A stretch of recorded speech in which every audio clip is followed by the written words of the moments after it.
Okay. I think I might have made it work. Does it work? Can you hear me? Oh my god, fuck yeah, I'm literally Beyonce. Okay. If you can hear me good, awesome. If you can't, I really don't know what to do about that. I've never felt like more of a boomer in my life. So, okay, I'm gonna go live on TikTok too. So let me get that set up and then we'll get started. Look how bad I'm shaking. I'm having such bad anxiety because I've never done this before and I literally I hate being bad at things. I'm such a little perfectionist. How many people are even on here? Holy shit, there's 237 people on here. I've never taught this many people at one time. Okay. And I have 40. You're about to see my armpits, so sorry about that. While I set this up. This is the most flattering I have been in my life. Truly. Okay. So, hey guys, welcome to my channel. Or welcome back to my channel. This is the only time my channel's existed. I was going to take down my Jersey Shore tapestry because I have to make videos for former students. Yeah, how do we make the bloops go away? Does anyone know how to make the bloops? I want to see the bloops. I don't want to hear the bloops. Hold on 1 second. I'm going to figure this out. Also, I have my screen shared with you, so I'm afraid to Google things because then you'll see my search history, and that's embarrassing for me. Okay, alerts, do not disturb, is that what I want? There we go. Can we still see them now? Okay, I think the boops stopped. Because okay, yeah, I did it. Oh man, Bill Gates, who is she? Okay, so what streaming software are you using? I was gonna use, hi, who's in the back? So that's my skeleton in the back. Let me turn you a little bit. It's really overwhelming to have 2 chats at one time. So that's Mike, that's my skeleton. I bought him for Halloween, and then I just kept him. He's wearing a t-shirt, so we had Dare Week at the school that I used to teach at, and I should not be in charge of literally anything. Literally, I don't know why anyone put me in charge of this or thought this was gonna be okay. But they were like, Miss Redacted, can you design the shirts for our Dare Week? And I was like, of course. And so he's wearing this shirt and it says, say no to drugs, say yes to history, because I hate Dare. Dare is so stupid. And telling kids not to do something, they're just gonna do it anyway. So we made these shirts that say no to drugs, say yes to history. And then because we're literally my school, we were down bad at all times. They still are. So we don't have any money. So we were what's the cheapest person we can find? Yeah, for those of you that are on TikTok Live, I'm streaming on Twitch and I'm about to teach the Vietnam War. If you join Twitch, you'll be able to see my slides. So I was what's the cheapest person that we can find to buy these shirts from? I'm gonna raise my chair taller. There it is. And so I found someone that made them stupid cheap. And I was like, yeah, I just wanted to say no to drugs, say yes to history. I sent them a design, but the design I sent was in black and white. And I thought they were just going to print it that and white glitter is what I wanted. But she thought I wanted the earth to be like color, which was cool because like that was nice of her. She didn't have to do colors for free. So if you're watching this, like really nice of you. But geography's not taught in schools. This is not her fault. She didn't know, whatever. She switched like the water and the land. So like the water is green and the land is blue. So it's like backwards. And I just think it's really funny that it's backwards. So yeah, if you want, Dare is what introduced me to drugs. Is geography not taught in Florida? Most schools don't have geography like that. Like they really just don't be using it like that. Also, is my mic like working okay? Like is the sound good? Is the video good? My Wi-Fi kind of sucks, so I might be a little laggy on video. I'm gonna yell at Xfinity about that. But okay, good. So my mom and my sister do like business classes, so I stole a microphone and a camera from them. So they're like actually pretty high quality. You should use an incognito tab or different browser and streaming. So I actually I'm using Chrome and I'm logged in, but I have like a misredacted Chrome login. So like this is a misredacted email, misredacted everything. I'm using this for that. I might start doing incognito though, just because I think it's good. I'm already on here though, so whatever. Yeah, it's a bit laggy. I'm gonna try and get my Wi-Fi worked out. But yeah, anyway, if you want to like, I'm trying to figure out the best way to set up my screen so that I can see all of you. All of your little comments, but I can still see my slides. Give me 1 second. Oh my God, why did I do that? Okay. There we go. Get into it. Okay, period. Are we ever gonna know the real Miss? Yeah, I don't know. I like privacy. You may need to configure those settings. Yeah, I'm gonna play around with the settings and all of that stuff. But anyway, all good for a first broadcaster. Thank you. We live, we laugh, we learn, we love. I'll watch a YouTube video or something. So this is Nearpod. I know some people have asked like how I teach with Nearpod, what is Nearpod, all of that stuff. Basically, you can go to this website. It says join.nearpod.com, or you can do like Nearpod-student, or just Google join Nearpod and it'll come up. And then you enter this code. I would have posted the code earlier, but I didn't have my shit together. It's CXKE4. And then what I'm looking at on my screen will come up on your screen. So like this one is interactive. You'll be able to see the slides and like all that stuff. So I just put it on questions or like talking or whatever. So what's your go-to sub from Publix? I like the buffalo chicken sub. Love buffalo chicken. You convinced a college professor to use Nearpod? Ah, I love Nearpod. I'm gonna move this a little bit that way. Yeah, I'm gonna play with these settings a twinge, a little bit. Yeah. Yeah, I think the lagginess is my Wi-Fi, not the mic and the camera, because I recorded stuff and went back and it seemed good. But yeah, all of that. I'm surprised. There's 431 people on here right now. I'm getting stage fright, you guys. I'm shy. So anyway, let me go through people's questions. And there's 76 people on Nearpod. I think there's a limit of how many people you can have on Nearpod, but I have the premium version. This shit was $350. Okay, so let's go ahead and get into it because I worked my ass off today making this super long Nearpod about the Vietnam War. We're doing Vietnam and A-Push right now. That's part of the reason why I picked this. I picked this topic because this is what I was supposed to teach my students. And then I quit my job, so. All right, let's get into it. History with Miss Redacted. You can see if you're on Nearpod, like when I change the slide, it changes the slide on yours too. Can you show the code again? Yeah, and the code stays up at the top the whole time. So it's on the top in the middle, right there. So I click it right here and it'll pop up like that. Or it's at the top of the screen on my shared that I'm streaming, but I know that's like kind of tiny. So we're gonna learn about the Vietnam War, or as I like to call it, the United States getting involved in things that are none of our fucking business. Oh my God, I hit the max number of people. I have to have a school account. I'm not out of school, so if you joined, you joined. Apparently the limit is 100. If you joined, you joined. If you didn't, everything will be on here, so it's literally fine. It should be watchable later. Yes, I set this up to make it watchable later.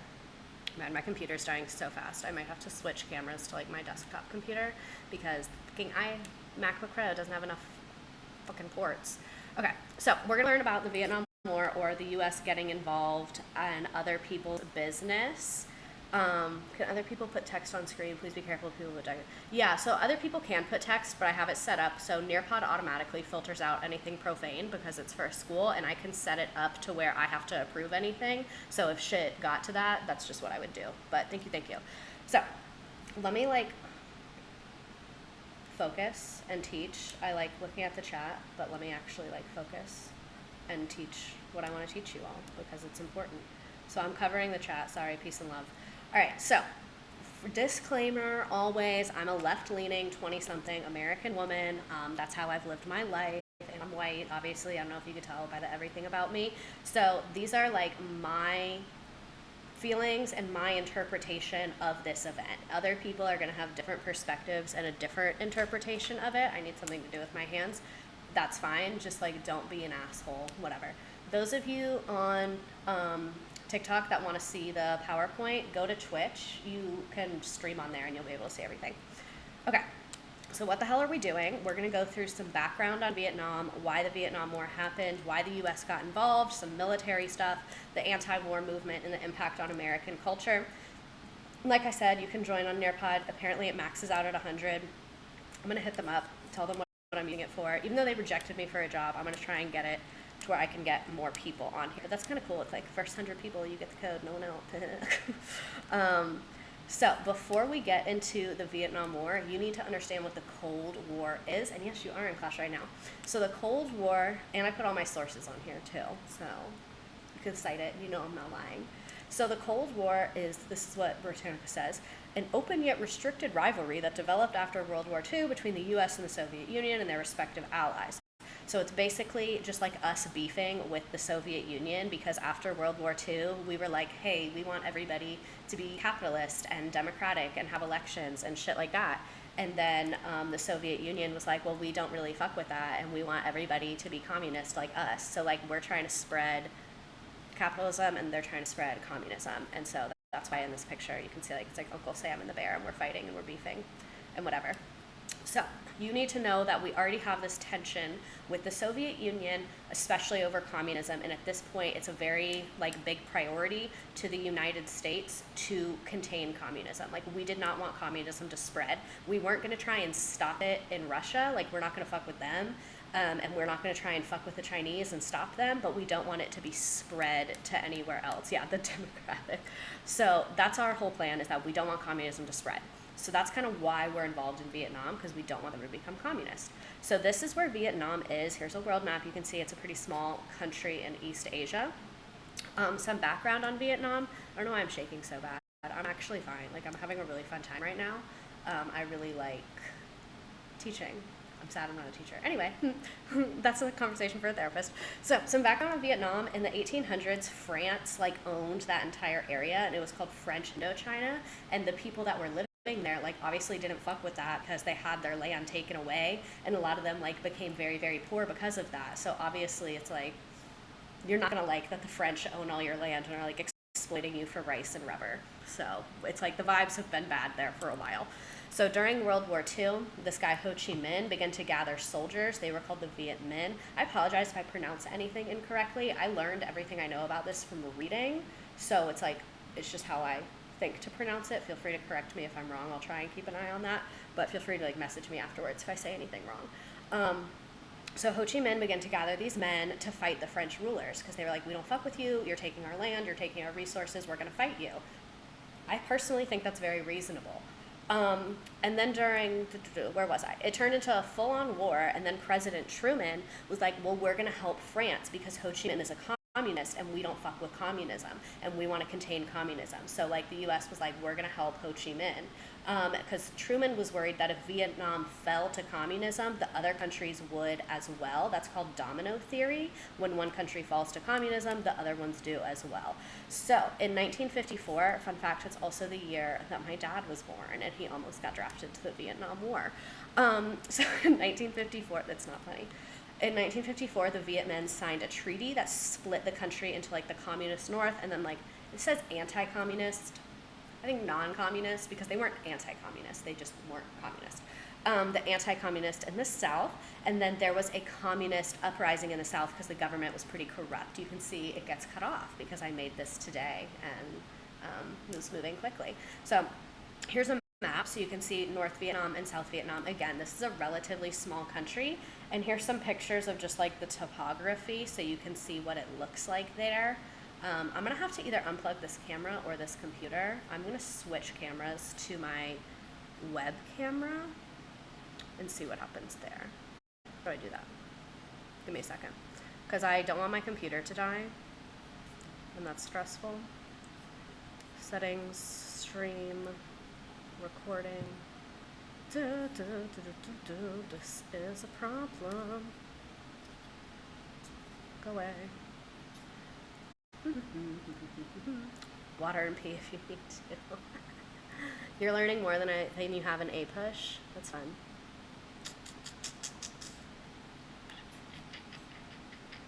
Pick 5 is so pretty. Here, let me put it on one of the pretty pictures while I try and figure out my camera. Yeah, Vietnam's a beautiful country, like, to be honest. Okay. I didn't mean to do that. I don't want to turn it off. Can I do that? I don't know if I can do that. Can you pause for questions ever so often? Yes, and there's going to be multiple points in Nearpod where you can ask questions, or in the chat where you can ask questions. Webcam. Haha, I think I figured it out. Okay, that's a lot lower quality. But whatever, this is the life we're living. Okay, sorry, I had to switch to my webcam because everything is terrible. That's a lie, not everything's terrible. I just need to plug my computer in because it's dying at an alarmingly rapid rate. I just ordered today though, like a port split thing. There we go, now it's plugged in. I just ordered a port split thing so that I'll be able to have power, audio, and video all at the same time. Okay, so, let me catch up, where are we? Using colloquial language makes it so much more interesting to learn. I know. The mountains are very Appalachian-y, yeah. So the north was communist and the south was non. Yes, north is communist, south is non-communist. They had been very different for centuries. Yeah, it's like they had their own cultures, they had everything. Like, it's just how all over the world, different people are different places. Oh, wait. I know what I need to do. Hold on. I know why my video looks so weird. I'm a genius. Okay. There we go. So cute and normal. Yay! All fixed. Okay. Yeah, so they've always been different. Yes.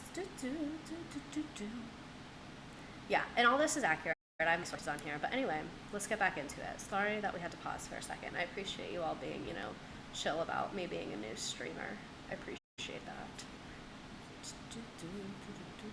For some reason, it says I have 0 viewers, but I don't think that's correct. Okay, so moving on to Ho Chi Minh. Ho Chi Minh is a super important guy. There it goes. Now I have 476 viewers. Streaming on a laptop, king shit. Yeah, this is the budget that we have. This is the budget we working with. So if y'all want me to get an iMac, today I texted my mom and I was like, hey, I'm streaming tonight, because she streams not on like here, like she streams for like live work conferences. I was like, hey, I'm streaming tonight, help me. And she was like, you need to buy an iMac. And I was like, bitch, not all of us have money like that. Like, I can't just go out and buy a fucking iMac whenever I want to. All right, so Ho Chi Minh. I'm going to read this and then I'll say it in normal people words. In 1900, a Vietnamese nationalist movement emerged. One leading Vietnamese nationalist was Ho Chi Minh, a dedicated revolutionary who left Vietnam in 1912, joined the French Communist Party in 1920, and served in the communist parties of Russia and China in the 1930s. So like Ho Chi Minh knows his shit. Like, he's like actually an experienced leader. Not necessarily like leading a country, but he's like been around these other leaders and like knows what's going on. Also, this is Cherry Dr. Pepper. Where can I find your Twitch? Link is in my link tree. Shit, that's good. Yeah, I should be drinking this at 8 p.m. That's a great decision. Okay, so during the World War II, Japan was in control of French Indochina because just how Germany was like trying to build an empire, Japan was on that same kind of vibe. France refused to recognize the independence of Vietnam, so armed conflicts between the Vietnamese and the French forces began in 1946, like we talked about, and lasted for 9 years. Ho Chi Minh kept control of the north, but was unable to establish control in the south, where the French had restored the Vietnamese emperor. So the French were like, we're going to have this emperor, he's going to be in charge here. And then in 1950, Soviet Union and Communist China recognized Ho Chi Minh's government, and American leaders viewed Ho Chi Minh as a communist, gave assistance to France. And this is from the Gateway to U.S. History textbook. That's the textbook I used with my kids. I really like that textbook. But yeah, so basically what you need to know is that Ho Chi Minh, he's the communist, he's leading the South, he's leading the uprising, all of that. I'm going to make this littler so I can see. Yeah, streaming on a laptop is king shit. Extra monitor, we don't need her. All right, so that's kind of the vibes there. Let's talk about the U.S. involvement. If you're a little bit confused, it's totally fine. Once you get partnered and subscribers, you can crowdfund a higher quality setup. Yeah, that's my, why can't I talk? That's my plan. My girl's using a 2007 Gateway or something. It's funny to me that there's like 457 people on here. It's kind of concerning to me. So, U.S. involvement. This is kind of what you need to know, and because I'm a U.S. history teacher and I'm more focused on U.S. involvement in things, I try to get background knowledge about things that are going on, but that's just not my area of expertise. So if you're a little bit lost on like what's happening in Vietnam, don't worry, we'll go over it, it'll be fine. So in 1954, the U.S. was paying for most of the French war effort. So as the French are like trying to fight Ho Chi Minh, the U.S. is like paying for that. So why can't I read? I'm getting so distracted because there's too many people on here. So, President Eisenhower refused to commit U.S. troops. He was like, we're not going over there, like, we'll help you, but we're not sending troops over there. So Vietnamese forces won a very decisive means like important, so like an important battle in 1954, forcing France to withdraw from Indochina. So France was kind of like, we give up on this, like, it's not worth the exploitation of the rubber and the rice, we don't care, we're leaving. So, in the spring of 1954, representatives from Indochina, France, China, Soviet Union, Great Britain, and the United States assembled in Geneva, Switzerland, and they were like, hey, we need a peace settlement because there's like all this tension between the North and the South, and they're split, and now France isn't here, so just like, what the fuck is going on? We need to come to an agreement. So, Laos, I don't think I'm saying that right, and Cambodia were made into independent neutral states, and Vietnam was divided into two, like we talked about. So this is where they decided that split. So Ho Chi Minh and the Vietnamese communists were in control of the north, and the Vietnamese emperor is given control of the south. So now we're split. This is when the U.S. starts to get involved, because we are at this conference, playing Vietnamese folk music to set the vibe. So, France is gone. What are the vibes? The country of Vietnam, like I said, is divided into those two. The Vietnamese emperor is in the south, Ho Chi Minh's in the north, and then we have the DMZ. This is a demilitarized zone. It's just like the line that's like, hey, this is neither place. We're like splitting them. So the division of Vietnam was supposed to be temporary. They were supposed to have free elections, and the country was supposed to be reunited in 1956. So at the Geneva conference, that's where we were like, hey, this is the plan, this is like the long-term solution, you're going to stay split for 2 years, but then like you need to have elections and you need to pick a government. And again, like, when did Vietnam ask? Like, when did Vietnam ask for this? When did Vietnam ask for this many countries to be involved in their shit? Like, when did the people ask for that? I looked it up, I cannot find them asking. Like, so it's like, you have the Soviets that are like, ooh, yeah, we want to support the communist people. And then you have the Americans that are like, we want to support the non-communist people. But like, when did anyone ask? Because no one asked. I want to say crisscross applesauce. Hold on. You people on TikTok can see like a lot of my body right now. I don't love that for me, but whatever. Yeah, so no one asked. So after the Geneva conference, the U.S. replaced France as the primary supporter of South Vietnam, because France was like, we can't fucking do this. We're France. We have like 2 people and $9, and we just had World War II. Like, we're down bad. Fucking handle this. So the U.S. was like, fine, we'll be in charge. We'll go there and we'll deal with the shit. So why did American leaders decide to do this? Like, why did we even want to get involved? So number one is our fear of communism spreading. We don't want communism spreading to other countries. We're not trying to have that happen. The U.S. is like, number one hating communism. We hate the Soviet Union, so the fact that the Soviet Union is helping the communist, we're like, I don't fuck with that shit. I do not fuck with that shit. So then we're like, we gotta help the non-communist. That's called a proxy war. We're basically fighting the Soviets without fighting the Soviets, because we're like, well, we're not fighting you. We're just helping the Vietnamese people. So, one, fear of communism. Two, the benefits of beliefs of the belief in the benefits of democracy and capitalism. The US is like so horny for capitalism all the time. So we're just like, everyone needs to be capitalist now. All the countries need to be capitalist. Like, the Vietnamese people deserve capitalism. So that's what... and then the underestimation of the enemy. The US was like, this country has like 2 people in it and like nothing's going on, so we can just take it over. It'll be totally easy. The US thought that the Vietnamese were gonna give up like immediately, but that's not what happened. So, who's the leader in South Vietnam? Again, South Vietnam is like the non-communist part that the US is fucking with. So after the Geneva Conference, Vietnam's emperor remained in France and appointed a Catholic nationalist. I'm going to call him Diem. I'm not sure how to pronounce his name. Again, I learned all of this by reading in hindsight because I'm going to talk about it. I probably should have watched a YouTube video. But, you know, here we are. It's too late. So, Diem was the prime minister, and Diem deposed the emperor the following year. Deposed basically means, like, overthrew. No, because as a child of immigrant, America had no business being in a civil war. Yeah, like, this is basically a civil war in Vietnam, and then America and the Soviet Union were like, hi, we would like to get involved. Sorry, TikTok, I'm not looking at you. My camera's right here. History, this is history class with cussing is allowed. Showing hole for capitalism and imperialism. Literally, we believe in democracy. Doesn't ask Vietnam what it wants. Literally. So, this is Diem. He overthrows that emperor. So we're not off to a great start. And that's again, like, we're like, we want to spread democracy. But then when this guy literally overthrew the emperor, we were like, I pretend I do not see. I pretend I do not see is fine. So Diem refused to hold the elections in 1956. So at the Geneva Conference, when we were like, hey bitches, you guys have to have an election, and they were like, yeah, sounds good. Then later, Diem was like, I don't want to hold an election. And his logic is he was like, well, it's already communist in the north, so there's not going to be a fair election, which, like, I feel like we could have figured something out. Like, we could have figured out a solution to this and had an election. Doesn't seem, my views are dropping, tragic. I think it's because obviously, like, we're learning now, like, actually, and some people don't like school. I feel like I've learned more in this than all my schooling, yeah. I like the 400 of you that are left are loyal, and there's 191 people on TikTok. Okay, so let me focus. So Diem becomes the leader in the South, and he was, like, super corrupt and, like, executed a bunch of people for disagreeing with him, and then, like, put his brother in charge of a bunch of important shit, and then, like, killed a bunch of people because of their religion. Like, it was really bad. What's the Twitch name? It's in my link tree. It's Miss Redacted, but the last E is a 3 because Miss Redacted was taken.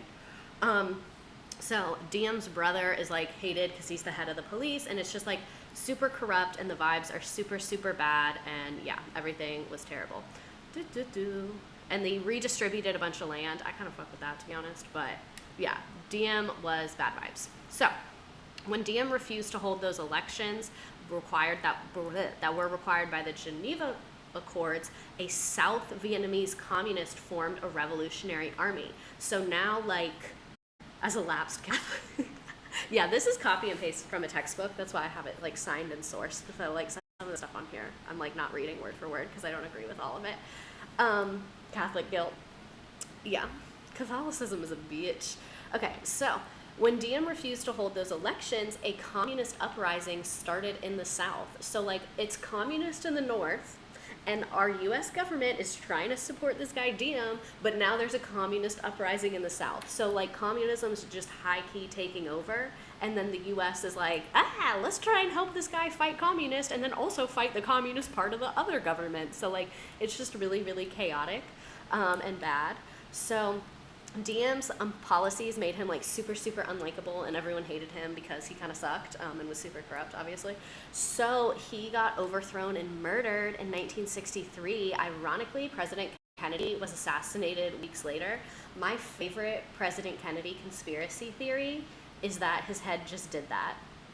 Have you guys seen that? Where it's like, I think President Kennedy's head just did that.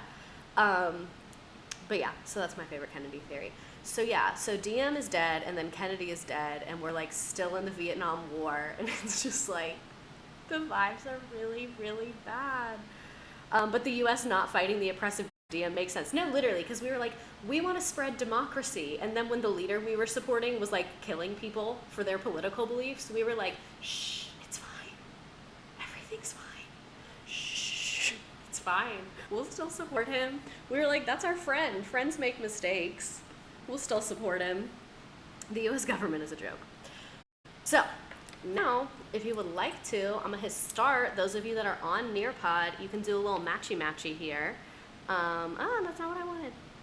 Yeah, so you can do a little matchy-matchy here. Let me see if this will do this right. I don't know if you can see this or not. No, you can't. Damn it. I have it like on a new window as presentation view, but it doesn't share because I don't know how to use a computer. I mean, the people in here that are like actually trying and doing the matching, you're cute and gorgeous. I love you. Look, this is why I love using this as a teaching tool. Yeah, Nearpod is full. I'm gonna reach out to them and see if I can yell at them. I didn't realize. I thought the limit was 1,000, but I think it's 1,000 if you have a school subscription. These fuckers need to stop like throttling me. What? No. These fuckers need to stop throttling me. But yeah, I love Nearpod. For those of you that are teachers or just like know a teacher, look, it shows you meet everyone and if you're doing it and how many tries they took. So like if everyone got it, if you got it perfect, it would be like 5-5. Nice job singing and writing. Got 5-5. Anna got 5-5. Joelle got 5-5. Emma got 5-5. Becca got 5-5. This is what I would do when I was a teacher. I'd be like, Eric got 5-5. Who else got 5-5? So yeah, it'll show you if they're doing it. Peppa Pig. And then you can see the people that are not participating. Is this shady? So Nearpod shows me if someone's off. I'm gonna kick them out because some people left Twitch. And if you're on here and you wanna be on Nearpod, I want you to be on Nearpod. So those of you that are like not doing the Nearpod things, I am gonna kick you out. Sorry, with peace and love. Just because I wanna make room for people that are doing things. So if I kick you out and you're doing things, I'm so sorry, but just know I'm trying to be good and like be inclusive and like run this effectively. So I'm sure you all can see me kicking people out. So yeah, I'm kicking people out. If you want to join the Nearpod, the code will be up in 1 second. Uno momento, por favor. My Spanish is so bad. I'm trying to get there. My new roommate speaks Spanish. I should ask her for help. God, I'm starving. I forgot to eat dinner before this. Okay. I just kicked some people out of the Nearpod, so if you want to join Nearpod, there's the code. Hopefully it doesn't fill up again. Def kicked me out. I left so others could have my spot. I'm mostly crocheting anyway. Okay. This is a great way to keep teaching. That's what I decided. I also like I'm obviously I didn't curse when I was teaching, and I couldn't be like, I think communism deserves a chance. Like, I live in Florida. Ron DeSantis would have killed me. So, yeah.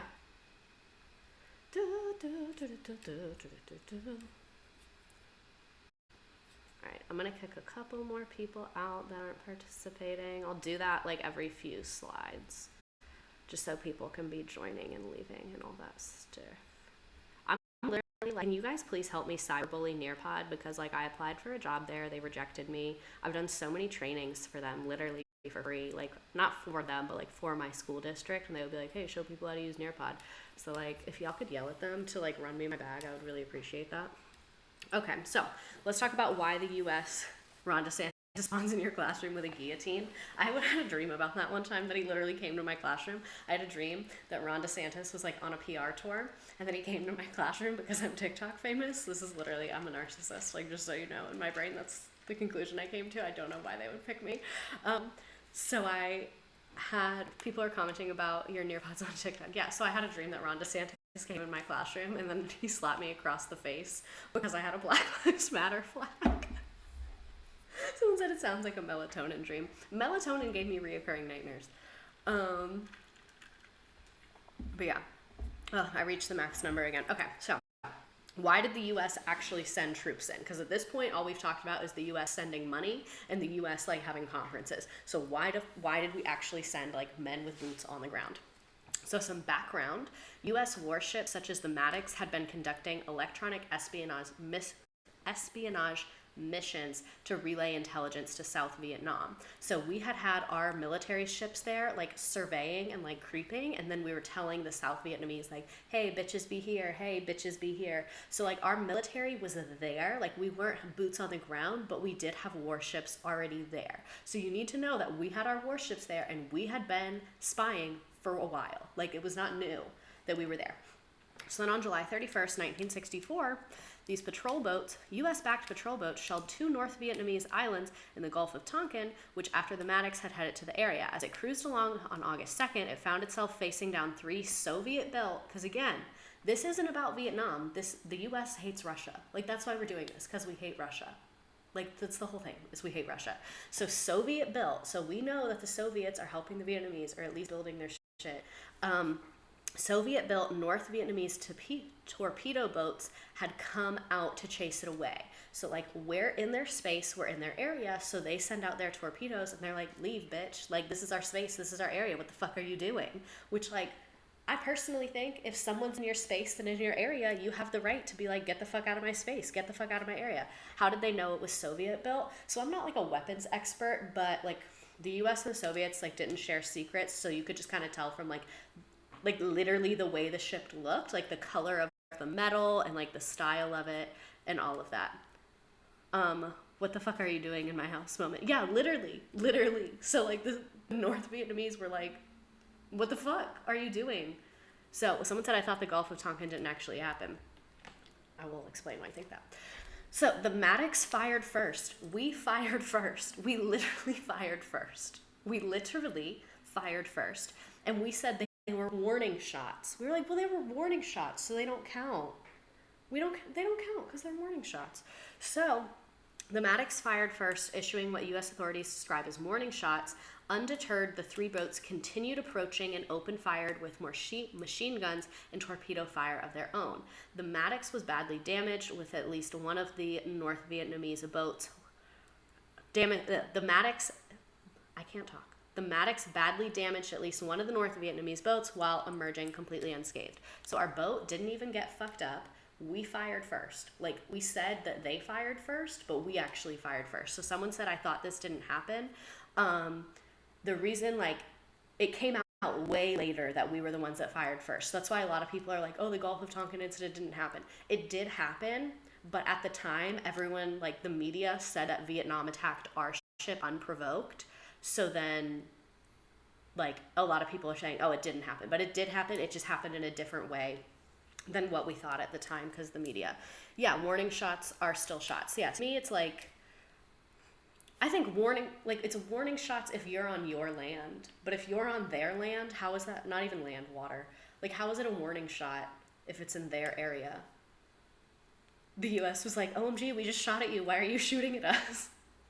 But really, we were like, that's not fair. Oh my God, it's only okay when we do it. According to actual U.S. Gov laws, you shoot to kill. Warning shots are viewed as unnecessarily dangerous. Yeah, I agree. There's a good number of people on here still. Typical men gaslighting. No, literally, U.S. history is just men gaslighting. So that's the Gulf of Tonkin incident. Why aren't you loading? Then we have the Gulf of Tonkin resolution. So the incident is like the bang bang, and then the resolution is like, what the fuck are we going to do after that just happened? So in August 1964, President Johnson announced that the North Vietnamese had attacked American ships in international waters. So that's like what the thought at the time was, is that like we were just driving, we were cruising, and then they attacked us. So that's why Americans were like, yeah, fuck their shit up at first. So in the Gulf of Tonkin resolution, Congress voted to give the president extraordinary powers to take all measures necessary to stop North Vietnamese aggression, because normally the president has to ask Congress to declare war. So the Gulf of Tonkin resolution was basically like, hey, we're not declaring war, but we, Congress, are giving the president the power to do whatever the hell they want. Like, the president can bring troops, they can do anything. So it's like kind of declaring war without actually declaring war, because again, are we declaring war on the Soviet Union? No, we're not. We just hate them, and we're using Vietnam to fight them. Are we declaring war on Vietnam? No, we're not, because we're supporting Diem's government. We're not at war. We're not declaring war, so we don't need to declare war. So that's like something sneaky that the US does a lot, is like fights wars that aren't actual wars. So, where was I? Johnson saw this resolution as a legal basis for the escalation of the war. So in 1965, he sent American combat troops into Vietnam. By the end of the year, there were 184,000 American soldiers in Vietnam. President Johnson also ordered bombing missions over North Vietnam to wear down the North Vietnamese resistance and destroy the supply routes. So the most important supply route is called the Ho Chi Minh Trail. Is that what proxy wars are? Yes, that's what a proxy war is, when you're fighting without like actually fighting.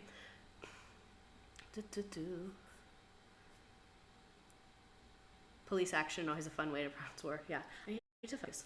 Okay, so the Ho Chi Minh Trail is like the most important supply route. You need to know that. We kept bombing it, and then they just kept rebuilding it. So again, the Gulf of Tonkin resolution is basically us going to war without actually declaring war, and Congress telling the president, like, do whatever the fuck you want. Okay, so was the Gulf of Tonkin resolution a good choice? You have a minute. I'm going to remove people that are not active. I feel like I'm Zoom teaching again. There's so much going on now. Let me catch up in the chat a little bit.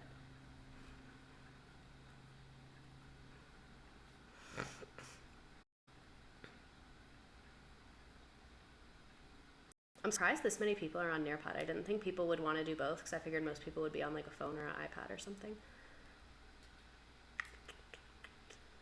And again, this is a poll question. No right or wrong answer. It's your opinion.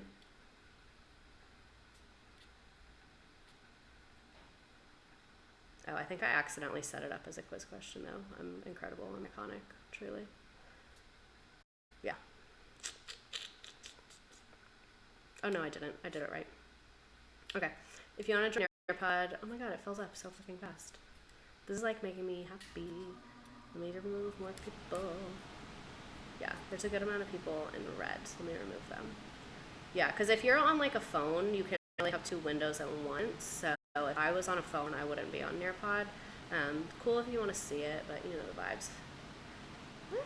I'm like deleting you faster than, or you're like joining faster than I can delete you. There's a Nearpod. Yeah, those of you that are on TikTok live, if you join on Twitch, there's like Nearpod. You can see the slides. It's a whole thing. I'm like really an adult woman that like put effort into this. Look at me go. A lot of y'all join in with your full government names. Nice. I should have asked for your emails so then I could sell your emails to people and make money. I'm just kidding. Kind of.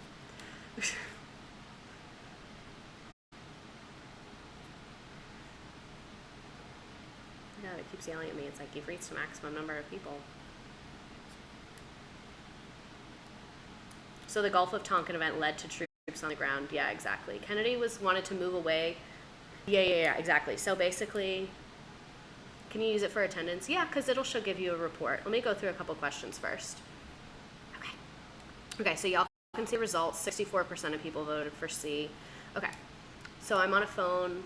Ooh, that's cool. Oh, I forgot you can do screen and screen, whatever the fuck it's called on iPhones now. I'm living my best online learning life, period. I'm a teacher in college. Can you use it for attendance? Yeah, when I end it, it'll give me a report and you can see who joined. So if you want to take attendance that way, that works.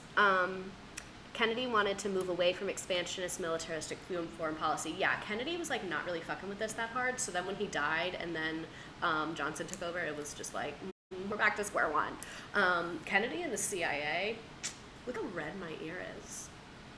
Why is that happening?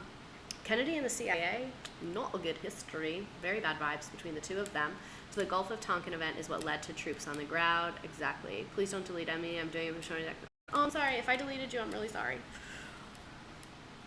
You keep skipping me out even though I'm active. I'm sorry. Nearpod's like kind of fucky with that. Mr. Redacted, who's your least favorite president? All of them. I think all of them. I would love a history lesson on the CIA, JFK and the CIA. I need to do more research on it. I'll add it to the list, but I don't know a ton about it. Red Air, someone talking shit, old wives' tale. All right, yeah. Sorry for everybody that's like not able to get on Nearpod. I'll talk to them and email them and yell at them. And I might try I don't know. I might try Pear Deck, but I've never really used that before, so that scares me.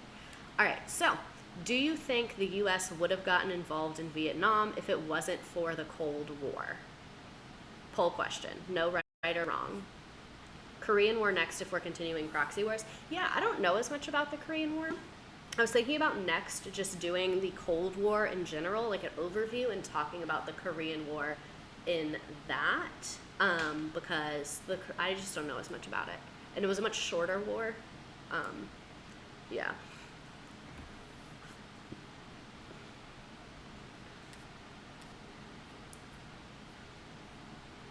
Right, it seems like most people that are on here are active, at least. I'll see who doesn't vote in this, and then I'll delete them. I'm really sorry if I kicked you out and you were active. I feel really bad about it. I feel really bad about it. Can you talk about World War I? Because I still don't know what that was about. World War I is basically like there were a bunch of alliances, so everyone just fought for like no reason. But we can do a lesson on it. I don't like World War I's annoying to me because like we could have just worked it out. You know what I mean? I'll put oh my god, someone made a clip of me.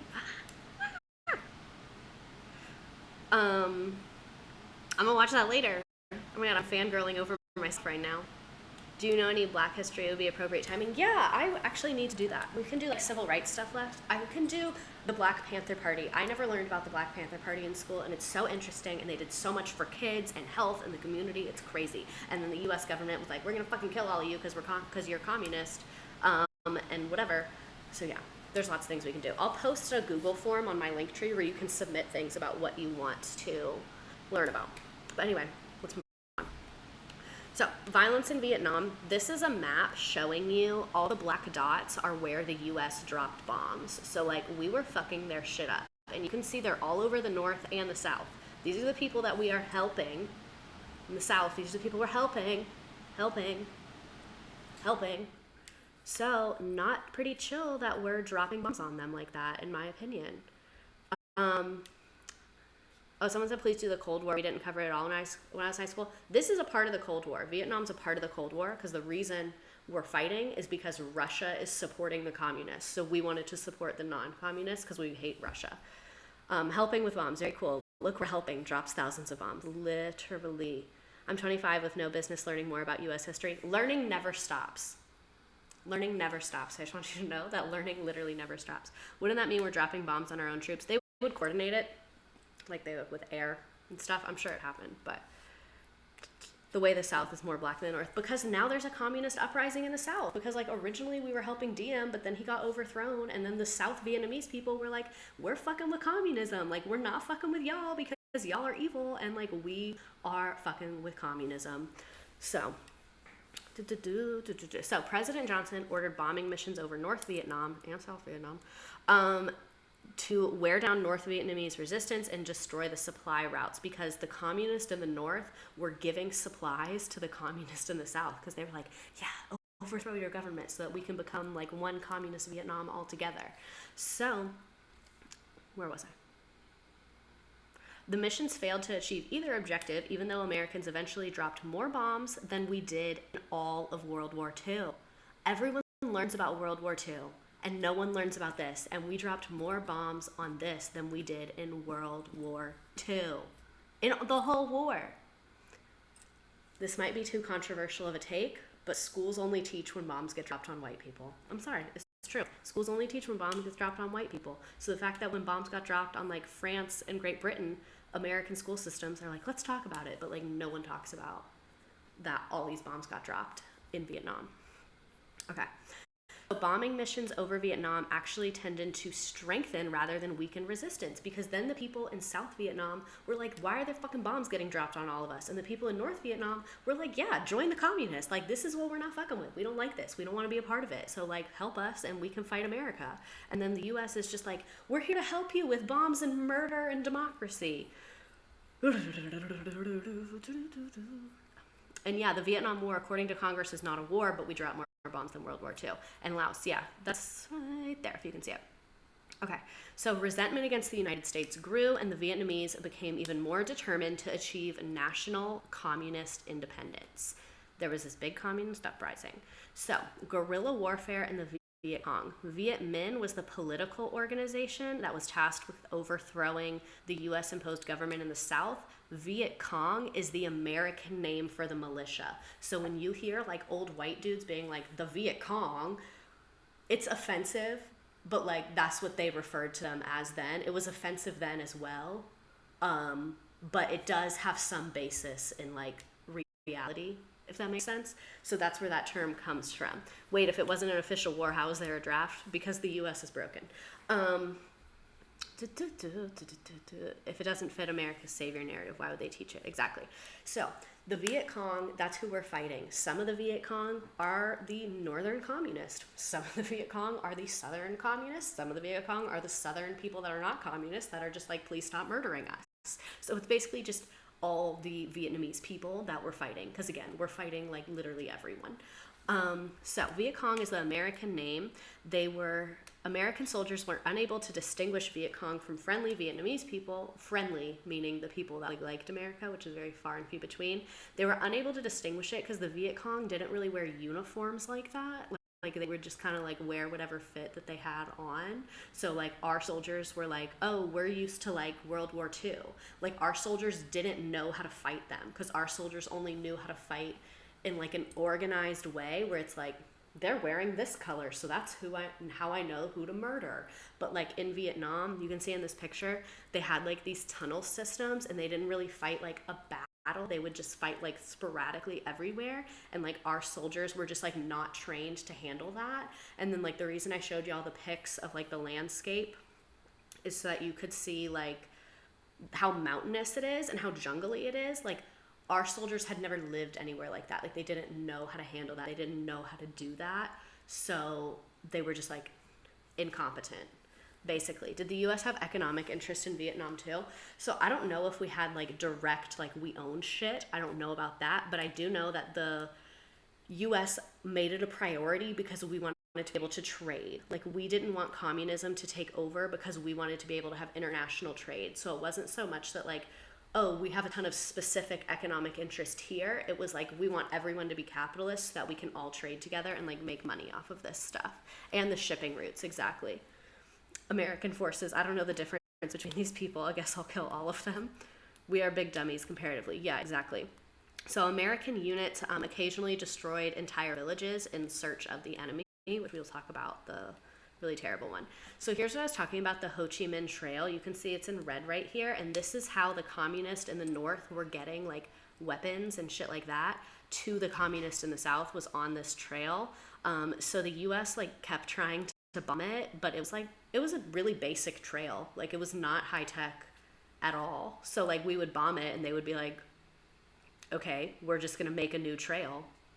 Like, the fuck? Oh, sorry, I just smacked the mic with a thing. Sorry if I like made you go deaf. So yeah, this is the Ho Chi Minh Trail. We didn't like this. This was like super important to them because this is how they're traveling, like everything. And there's the Gulf of Tonkin. You can see it's right up there. So we were like in their space. That's like north. All right, so here's some pictures. They did use child soldiers, which is like not that chill in my opinion. The U.S. hates communists, so they bar any trade with communist country. Exactly. And yes, we are going to talk about Agent Orange. So they did have children soldiers. They also had women soldiers. Look at this girl boss. That was fucked up. I shouldn't have said that. I'm sorry. Here's a map so you can see our soldiers are up here and they're like fighting like this, but these guys are like sneaky. So like we just like couldn't hang. Like literally we just couldn't hang. Why are they giving them supplies? So there's the northern half of Vietnam is communist. The northern half is a communist government. They're trying to take over the southern half. But the southern half hated their government. The southern half did not have a communist government, but the southern half hated their government. So there was a communist uprising in the south. So the northern communists wanted to give supplies to the southern communists so that they could like all be one communist country together. Germany used teenagers in World War II. A lot of countries did. It's the real tea. Here's like the little holes you can see someone down in. Obviously this is like a recent picture. It's like a recreation. Here's you can see like, this is why when you see like Vietnam, this is why when you see Vietnam War veterans, like in movies and stuff, sometimes they'll say like, oh, there's people in the trees. This is why, because like they'd be like in the forest, in the jungle doing this, like in the mountains. Here's some more soldiers. You can see they would literally like pop up out of the ground. So that's why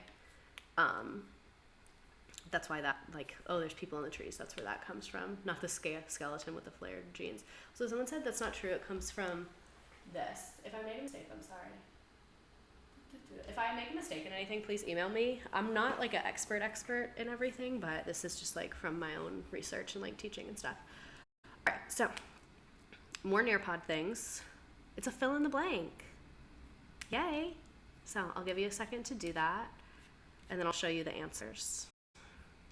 I'll give you a few moments. Let me catch up with the chat.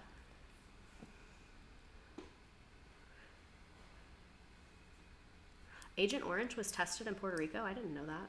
I went to Puerto Rico last summer with my shitty ex-boyfriend. It would be so claustrophobic. Yeah, I could not hang in war. I'm claustrophobic. The tunnels were too narrow. Were so narrow too if you look at footage, yeah. That's why like the US soldiers, like our soldiers were used to World War II vibes. So they were used to like having a commander be like, you're landing on this beach and this is who you're fighting. So they just couldn't hang, and the commanders like didn't know how to direct them, because it's not like you can see that from the sky. Checking my notes, child soldiers not chill. Yeah, I'm pretty anti-war. That TikTok's like, I couldn't do war, what if I got a tummy ache? No, literally, I sleep with like 5 pillows and I'm so dramatic. Like, I could not be at war. Hang in the war, yeah. Would turn Agent Orange barrels into barbecue grills and hunt for meat. If you're dropping a chemical, why would you be like, let me use this container to cook food on? I feel like low-key. Oh, you made it sound like Viet Cong. That was made up slang. So I was saying that's what the American soldiers referred to them as, that's where that kind of term comes from. Ooh, I'm having really weird deja vu right now. Yeah, thank you. Yeah. No, it's not a made-up slang. It comes from, like, actual language, yeah, but that's, like, the slang version. That's, like, the phrasing of the soldiers. Sorry. Yeah, it does come from actual language. Apologies about that. There's no Starbucks in war. I actually don't like Starbucks anymore. It tastes too nutty to me. My parents gave me a gift card for Christmas, so I bought this cup with it, and then I gave the last money on it to a child. Okay, so this was the fill in the blank. You can see it's literally just, like, a summary kind of what we talked about. Again, for those of you that are teachers, this is an awesome tool. They should give me an affiliate link. So, U.S. military strategy. Here's our plane dropping Agent Orange. I told you we would talk about this. That's what it is. So we're going to talk more about it, though. And we're going to talk about the draft and all that stuff. All right, so President Johnson hoped to use America's technological superiority and an overwhelming number of troops to win the war. Jet planes bombed Viet Cong supply routes and enemy forces. New destructive weapons like napalm, that is gasoline mixed with a gel that sticks to your skin, so it literally burns your skin off. Napalm and Agent Orange, because we wanted to destroy the jungle. So let me remember what I did next. So we'll talk about napalm first, then we'll talk about Agent Orange. So napalm causes severe burns all over the body. You can see here's a picture of us like literally spraying fire. Like literally the US came and is like, we're going to spray fire at you to spread democracy. That'll work. We're going to spray fire at you. I don't know why, but Twitch will not let me watch. I don't know why either. I don't know how that works. US soldiers were told the chems were dropping. We're totally fine. Yeah. A lot of the VA does a lot with this now. They still deny that it's harmful. I remember everyone was making napalm on TikTok. That happened? That's horrifying. Refuses to acknowledge that they poisoned him. That's crazy. Okay, so let me focus. So napalm calls wounds that are too deep to heal. When it comes in contact with humans, it immediately sticks to the skin and melts the flesh. There's no way to put the fire out except for smothering it, which is obviously going to be painful as shit. In panic, many victims would try and wipe it off, but it only makes it spread. Because if you have a little bit right here and you wipe it off, like then it's on your hand and it's all over you as well. There's the source for that. I try to put sources for everything. So Napalm Girl, this is a very famous photo. Normally I would not share something like this, but I found an interview online with the woman where she is okay with it being shared. So I just wanted to get that out there, that she is aware that this photo is out there. She lives in Canada, or lived in Canada. I don't know if she's still alive. Yeah. So all of that. Napalm Girl. The girl in the photo is known as Napalm Girl because she is who like spread awareness of this when this photo came out. So this is a photo from her, and the quote is, "Whatever your age, you've probably seen this photo. It's a hard image to forget. A young girl runs naked, runs screaming towards the camera guy in agony after a napalm attack incinerated her village, her clothes, and then her skin." Her name is Kim. She was 9 in 1972. She immigrated to Canada and is an adult and does interviews about how terrible this is and all of that. So yeah, the only reason I'm even bringing this up is because I wanted to show that the napalm was used on like civilians, and because she likes that photo that is out there to bring awareness, I did want to share it on there because I hadn't seen it. Even when I taught this last year, I didn't know about her. I found that this morning. So let's talk about Agent Orange. Someone said they only compensate those whose boots were on the ground. Interesting. Let's talk about Agent Orange. Agent Orange is an herbicide. Herb, like H-E-R-B, means plant. Side means kill. Herbicide means it kills plants. So we dumped Agent Orange all over Vietnam because the like Vietnamese soldiers were like hiding in the trees. So we were like, if we get rid of the trees, then they won't be able to like fight us because they won't have their trees and their tunnels and all this stuff. She is still alive. That's what I thought. I was pretty sure she was still alive. Okay, so we dropped tons of Agent Orange. This is codenamed Operation Ranch Hand.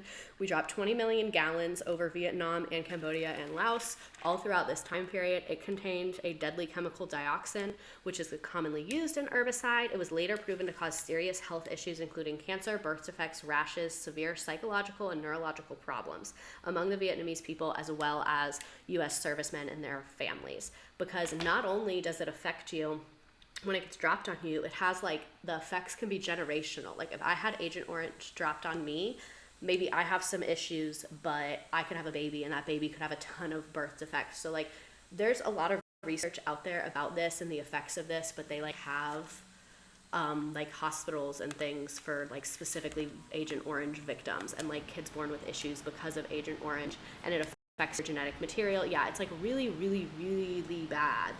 So not only did we like really fuck up their shit from like an environmental standpoint, we also fucked up their shit from like a health and like next generation standpoint. So moving on to the Tet Offensive. In 1968, North Vietnam launched a major invasion of South Vietnam, which is called the Tet Offensive. I don't know why it's called that. So you can see, ignore the graph about the Iraq War, because that's not what we're talking about right now. I mean, don't ignore the Iraq War, it's important. But, yeah. We literally came and uninvited, terrorized, and then said peace out. Yeah, exactly. So you can see this is when the Tet Offensive started. So, like, deaths went way up when the Tet Offensive started. So, North Vietnam launched a major invasion of South Vietnamese urban centers known as the Tet Offensive. This played an important role in weakening U.S. public support for the war. Now we're going to kind of move on to what's going on inside the U.S. Like I said, I'm not going to go like super in depth on everything just because like I didn't want this to be like 9 years long. But I did want to cover kind of everything. Hearing stories from my girlfriend's Cambodian dad about the shit he had on his fam saw before they fled to the U.S. horrifying. Yeah, it's crazy. This is important, but do you cover good history? Sometimes. Sometimes I do cover good history. It happened on the Tet holiday. Oh, thank you. It was during their New Year, which is called a Tet. Interesting. Nice job. You're fine. My roommate's in the kitchen. I told her it's okay that she made ice noises. Yeah, so right here you can see it's in the New Year. I didn't know that was the name though. So by the beginning of '68, American military leaders thought they had finally broken the power. However, during the Tet Offensive that was launched in the New Year, the Viet Cong seized control of many of the major cities. Although American forces were eventually able to drive out the Viet Cong, the offensive showed that the communists were far from beaten. So again, part of the reason that the U.S. entered this is because we thought we were just going to like rock their shit immediately and like everything was going to be super, super fucking easy. So the fact that like it's been years and we're still there and they're like not giving up at all and like everything is really not going well. Yeah. we're still there. And so now Americans are kind of like, hey, this is fucked up. I don't really like this. Did you know there's 375 people watching you right now? Well, now it's 353. The Vietnam government says 4 million people in Vietnam were exposed to Agent Orange. Interesting. All right, so this time, questions. What has stood out to you so far? We're a little more than halfway through everything. Now we're going to move on to what's going on inside the U.S. So, yeah. Any questions you have? Those of you that are on Nearpod. The fact that this is so pointless, damn shit's fucked, yeah. And no one ever learns about the Vietnam War, Agent Orange and napalm. At first when someone said the fact that this was so pointless, I thought they meant this stream, and I was like, you literally can leave. And you can put comments in the chat as well. What we were talking about is how Vietnam is still communist and it's not a big deal. Yeah, we're going to talk about how at the end of the war that happened. McCarthy is coming up. I don't have like a schedule. I made a list of everything I want to teach. Who is that behind you? A skeleton. I made a list of everything I want to teach, but I don't have a schedule. I love feeling like a student again. So I was talking to my boyfriend and he was like, do you really think people are going to join Nearpod? And I was like, some people miss school. Like, some people miss being challenged and some people miss having to engage in something. I was like, I think people are going to be fucking with it. And he was like, okay. He was like, I've just never been around people like that, because he's in finance, so he's not like around nerds that are into this and like stuff like that. So I was like, some people like school, not me, but I miss history class. I'm a STEM major, exactly. American politics is a pretty teenage girl stereotype. Is Vietnam still dealing with the effects? Yeah, I'm sure they are. I know they're still dealing with the effects from a health front, so I'm sure they are with the environmental front as well. I just graduated in December and I'm depressed. It's so less stress that homework, tests, learning is fun, it's just for funsies. So the fact that most kids hate school should literally be awful, because learning is literally fun. Like, your brain likes to learn, so the fact that most people hate school is just like absolutely ridiculous.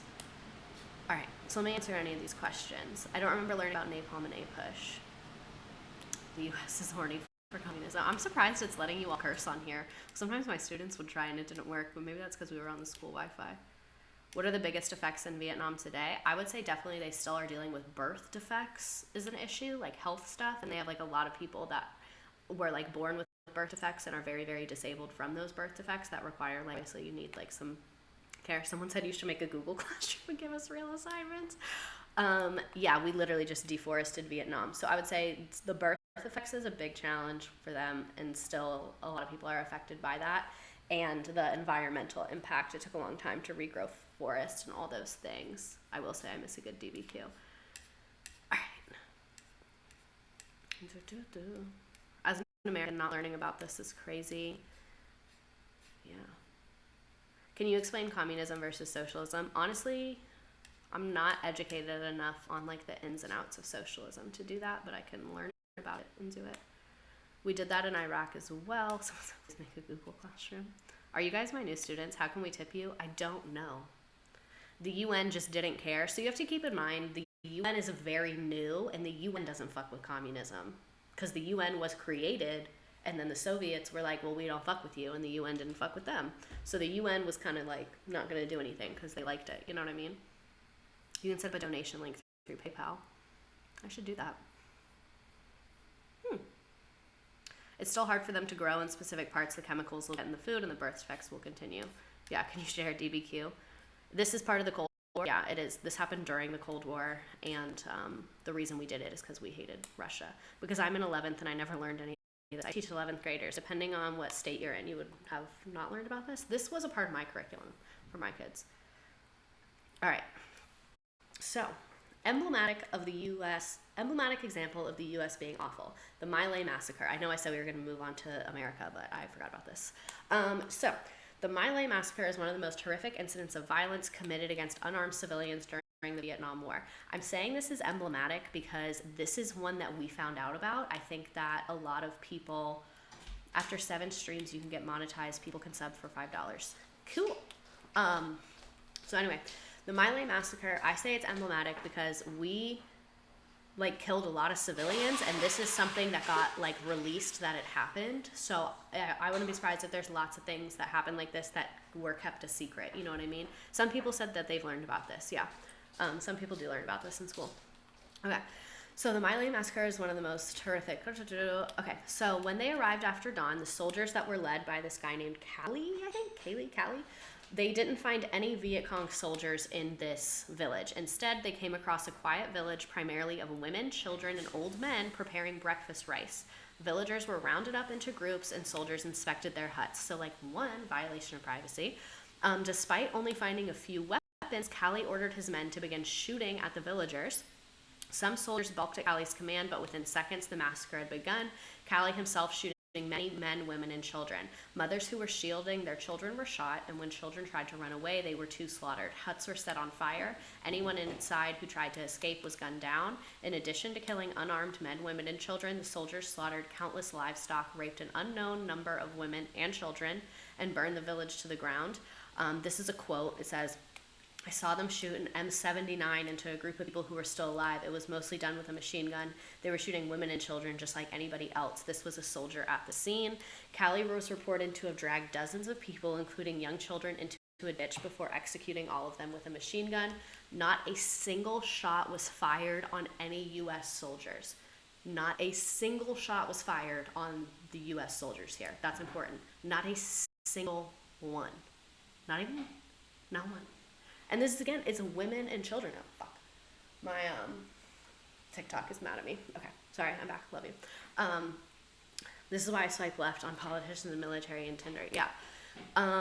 So this is crazy that this happened. And, like, another problem, I guess, in the Vietnam War is that, like, a lot of the U.S. soldiers were, like, on a lot of drugs and, like, were around all these evil, violent people, and things just turned, like, a very Lord of the Flies vibes during this time. So cover-up of the My Lai massacre. This is why I say I think other things like this probably happened.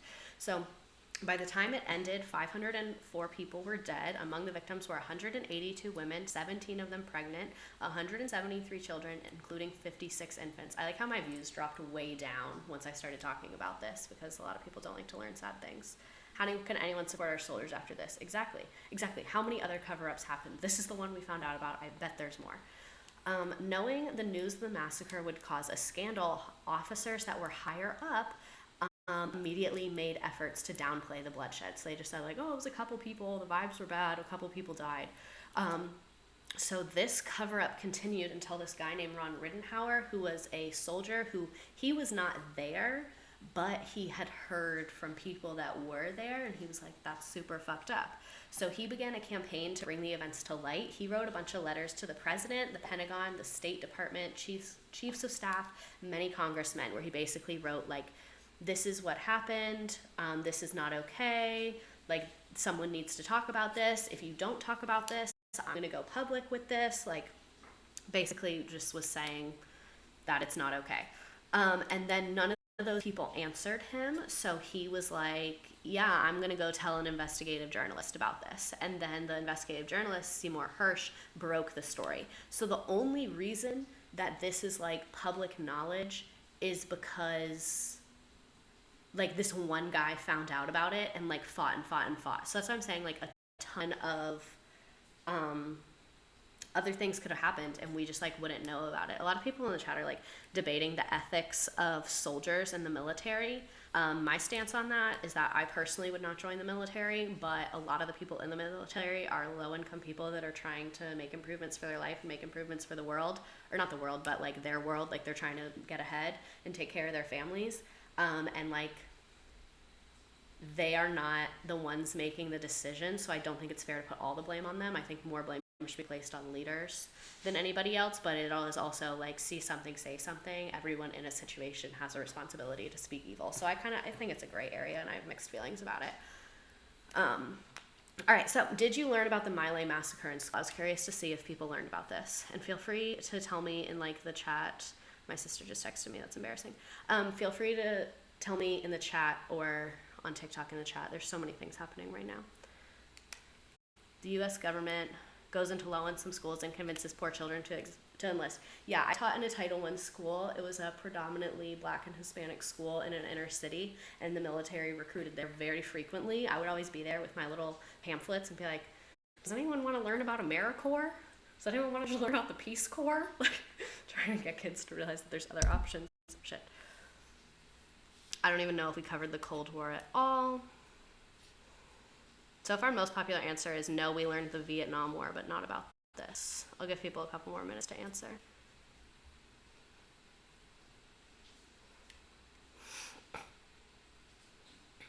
I think I learned about this in college, but only because I was a history major. My school had a permanent military recruiter. Ugh. That's why we'll never have free college. That's the T. Yes, so there's a ton of studies about addiction in the Vietnam War because a lot of the soldiers did hard drugs there, and then a lot of them started doing drugs because of PTSD. So a lot of the soldiers really suffered and got addicted to opiates, which is sad. All right. Join the Peace Corps and run away. Isn't the Peace Corps very shady too? Yeah.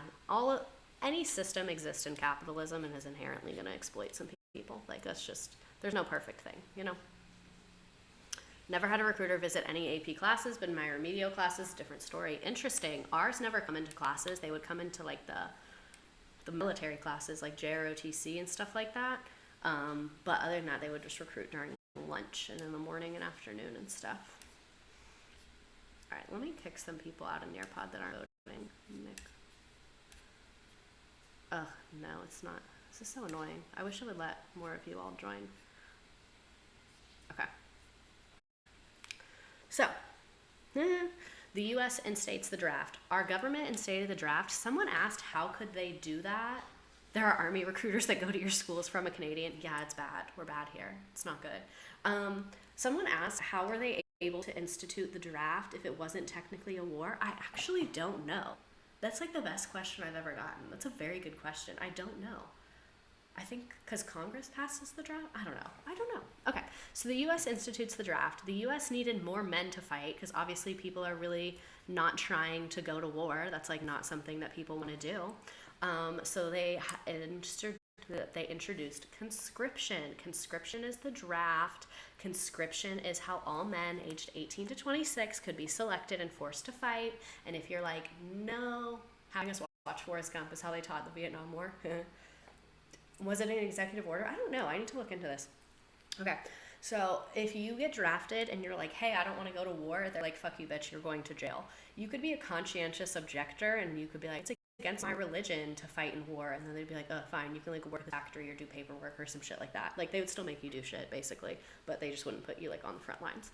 All right, so in the Vietnam War, 2/3 of the soldiers were volunteer, not like I volunteer to make no money, but like I volunteer, like I signed up volunteer, like they got paid, they were soldiers, but it was like they signed up for it. Someone said, reiterate why it technically wasn't a war. So we never declared war on anyone because technically we were just supporting the Southern Vietnamese government. So we never declared war.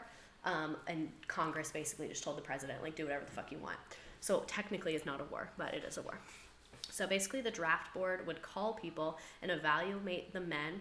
Most of the men were poor, mostly men of color from working class families, from farming areas, because most white upper middle class men were deferred because they had valuable futures, and you could also defer if you were medically unfit. So correct me if I'm wrong, but I'm pretty sure that's what Donald Trump did, was like, oh, I'm medically unfit. I think he said he had bone spurs or something. So a lot of like the people with money would get doctors to say that they couldn't fight, or they would be in college and then they'd be like, oh, I can't fight because I'm in college. But if you're like broke and you have to support your family, you cannot be in college. So that's why like it was mostly poor men and men of color that were mainly getting drafted and being forced to fight in the war.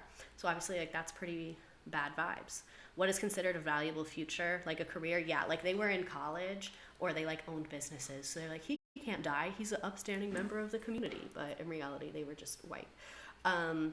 So some people were draft resistors or draft dodgers, is what they're called. They would flee to Canada, and that's a draft dodger. You could also defer if you were married with children. So a lot of people would like propose to their girlfriend and like get her pregnant ASAP. So there's a lot of draft babies that were born during this time because they didn't want to fight in the war. So then in 1969, because there was like all this controversy because they were like, you're only drafting poor people, you're not drafting any rich people, this isn't fair. They created a draft lottery, and then instead they would like pull birthdays, and it was like, oh, if your birthday was this day, you have to come fight. You could still get deferred for medical stuff though, and I think for college as well, but they started doing it that way rather than just calling up random people. Before the lottery, they would just have a draft board in like each area that would literally just like pick people basically. Yeah.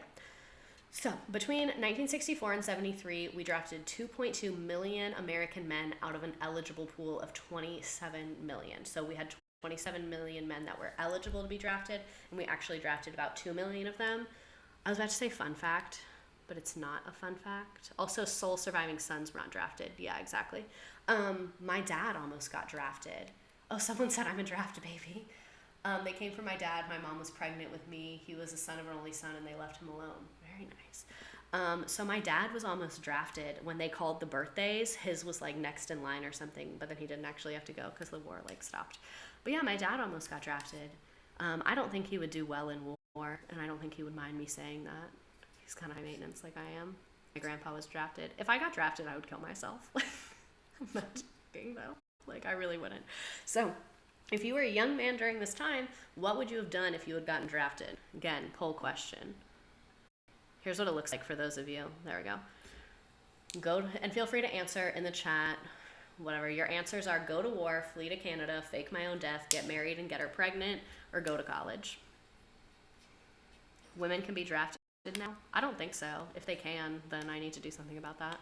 I'm anti-draft though. I think the draft goes against your bodily autonomy of deciding what you want to do with yourself. And I think if you have enough citizens to fight in a war, like if you don't have enough citizens signing up and being like, I'm ready to fight, then like why are you at war? Like if it's that important, people will sign up, is my logic.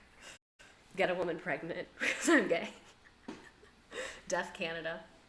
I hate the cold. I don't think I could do that. I'm too mentally ill and conscious to be drafted. Yeah, so if you have ever gotten sent to a mental hospital, you can't be drafted. Honestly, I would have got pregnant so fast. Yeah, if they started drafting women, I'm getting knocked up immediately. Immediately. Grippy sock. Grippy sock besties are out. OMG then. Check myself in immediately. Yeah. A lot of people go to college. I hate being in school. All right. So, side note about soldiers during the Vietnam War, now that we're talking about the draft, according to the BBC, they think that there's about 100,000 children that were born between local women and American soldiers. So it is a very, very common that anytime U.S. soldiers go to other countries, they frequently sexually assault and engage in consensual sex with local women. So here's a picture of a U.S. soldier like literally in the office with his girlfriend. Yeah. I have friends in Canada too. Yes, so lots of children. My teacher, she took the skeleton home. Yeah, I paid for the skeleton. That shit was like $40. So will you show us, if you want to see pictures and stuff, join on Twitch and my screen is shared. So my teacher from high school, her parents actually like met because of this, and her dad was like, come to America with me. Yeah. And guys will like bring back wives. Yeah, like literally there's a lot of women who were like brought to the US. And honestly, if I was a woman in Vietnam and there was like bombs, this is why old white men fetishize Asian women. Yeah, 90 Day Fiance except war. If I was in Vietnam and I was a young woman and I was getting bombed and my family had died and I had nothing, and then there was like this white dude that was like, I want to take you to America. As long as he was like at least kind of fine, like I would go, to be honest. Like a lot of them did, because it's like your country is war torn and like awful. So it's like there's so many babies left behind. Yeah. So it's like there's a whole character based around this on King of the Hill. Oh, I've never seen that. Most of them don't ever see their families again. Exactly. It's really sad. 90 Day Fiance except war. This is the best way to describe it. So conscientious objectors, I already talked about this a little bit, so I'll go through it fast. But a conscientious objector is an individual who has claimed the right to refuse to perform military service on the grounds of freedom of thought, conscience, or religion. In some countries, conscientious objectors are assigned to civilian service. So that's what a lot of times happens, is they have to do like non-battle things. Load, please. All right, so this is another little fill in the blank. He doesn't beat me and I'm without a family, so I'll go to America, I guess. Yeah, that's like literally, it sucks, but like maybe I would do that because it's like literally awful. A lot of women went with soldiers that got abused terribly. Yes, exactly. And then they couldn't get divorced because like they didn't know anybody in the U.S. And like then they came back to the U.S. Are we going to talk about Kent? Yep, we are going to talk about Kent. Freedom of thought is the idea that like you're free to disagree with something, like disagreeing with the war effort, basically. Freedom of thought just means like you're free to have your own thoughts. All right. So here are the answers. Conscientious objectors are draft eligible men who are opposed to serving in the war because it went against their religious beliefs or deeply held morals. That's freedom of thought, is having like your deeply held morals that are your own. Military men still find women in underfunded countries and would bribe them to marry them. One time, this is embarrassing. No one tell anybody. This stays between the 176 people on TikTok and the 358 people on Twitch. So I dated a guy for a little bit that was a Marine. Brief relationship. He was a bad person. He'd also killed 7 people, which is crazy. I dated this guy, and he like casually mentioned that when he was in like the Middle East, that he was like talking to a girl, and that he thinks that he got her pregnant. Yeah, 7. He was a Marine sniper, so like that was his thing. We went on a couple dates. I was 18. Let me just preface this. I was 18. We went on a couple dates, and then when I found out he had killed 7 people, and I found out that he literally like abandoned this pregnant woman, I was like, yeah, I'm not dating you. This is not the vibes. It's not the vibes, Bessie. But yeah, it happens today all the time. You just casually said 7. I'm really desensitized to everything. Were those 7 people murdered? Ew, about you, not him. Yeah, I don't know. I didn't ask. I was like, when he told me that, I was like, oh, you've killed 7 people. That's good. Oh, thanks for sharing. And then I just never talked to him again because like literally I'm not doing that. Same thing happened to my neighbors. The wife was really poor in her native country, so her husband took her to the U.S., never taught her how to read in English, so she's been stuck in a bad relationship her whole adult life. That's so sad. What's her address? I'm literally going to come to her house. How'd the topic come up? I was just asking him about the military. Like, I was just like, oh, you were in the military? And we were just like talking about it. And he was like, yeah, honey, you might need therapy. I can't find a therapist. I really can't. If any of you are a therapist and you take Aetna insurance, how much older was he? I think he was like 26 and I was 18, so that's also why it was not the vibes. My frontal lobe wasn't developed. You can have an age gap once your frontal lobe develops, which is when you're like 24, 25. At least he was honest about it, yeah. The entire conversation has my jaw on the floor. Yeah, red flag. I'm not a therapist. I was mad that I dated this dude. I was young and stupid. I learned, okay? I never had relations with him, though. So that never happened. So I really kept boundaries on there. You should try BetterHelp. It's not for therapy. I heard that they can, I heard that they can give you a robot therapist, though. All right, so America's response to the Vietnam War. American response. Now we're going to get into frontal lobe at 27. Been married to an infantryman for 12 years. It's not good. Can you show the photo again on Twitch? Which photo? I don't know which photo. Just the photo. Yeah, here's the photo if someone was asking for it, of the American man and that Vietnamese woman. Okay, so the American public had a variety of responses to the Vietnam War. There were people that were really against communism, and they didn't like communism, so they thought this was a good thing. But a lot of Americans joined the anti-war movement, and the anti-war movement got to be bumping in 1968. Basically, protesters from around the country converged in Chicago at the DNC, that's the Democratic National Convention, and they were like, hey, this is fucked up, and we shouldn't be at war because it's stupid, and literally no one even did anything, and no one asked us for help, so why the fuck are we even there? So anti-war activists started to get put on trial for causing disruption. Things got really violent with the police. This is a lot of police brutality vibes happened because of the Vietnam War protest. And one of the accused was a part of the Black Panther Party, and he was even bound and gagged in the courtroom to prevent outbursts. So these would have been boomers, right? Yes, so that's the crazy thing. Boomers were anti-war. Boomers were the hippies. Is this the trial of Chicago? Yes. boomers were the hippie. Boomers were the hippies. Boomers were the stoners. Boomers were the anti-war. So I don't understand how we're here now. I do not understand. I do not understand how that happened. I love that I found a free class online. How many credit hours is this worth? It's worth the joy. It's what it's worth. All right, so anyway, lots of police brutality, lots of people getting their rights violated because they were peacefully protesting. All those boomers died. Yeah, I guess a lot of those boomers did die from like extensive drug use, so sad. RIP to them. It's only like the straight edge ones are left now. Only the straight edge loser boomers are left. Except my dad. He wasn't straight edge. He was anti-war. He was an anti-war guy this time. My boomer aunt and mom were anti-war, and I've never felt more blessed. Yeah, nice. Loser boomers. Have you seen the movie about this? No, I haven't. Okay.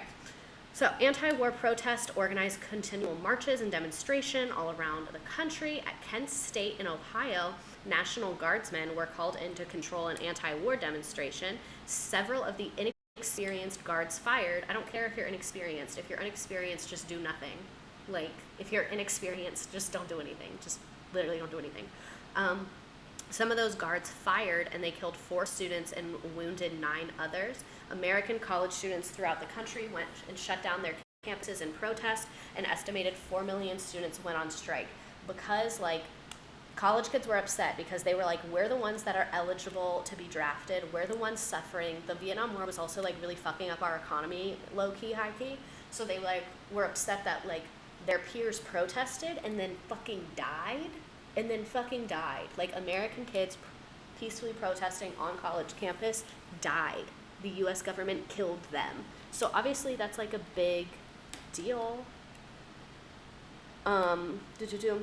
Many younger Americans, especially on college campuses, became frustrated at their inability to stop the war. They began to ask what kind of society could wage such a war. This led them to question their fundamental values. A large number of them concluded that the war was caused by the American system of competitive capitalism. Some even decided to reject this society altogether, referring to drop out and join in the new counterculture. So the whole counterculture, like, fuck the man, we don't care, that's like from the Vietnam War. I think a lot of people don't realize that, like, the hippiness and all that. Didn't Urban Outfitters make a sweater referencing this bloodstains? Yeah, they did.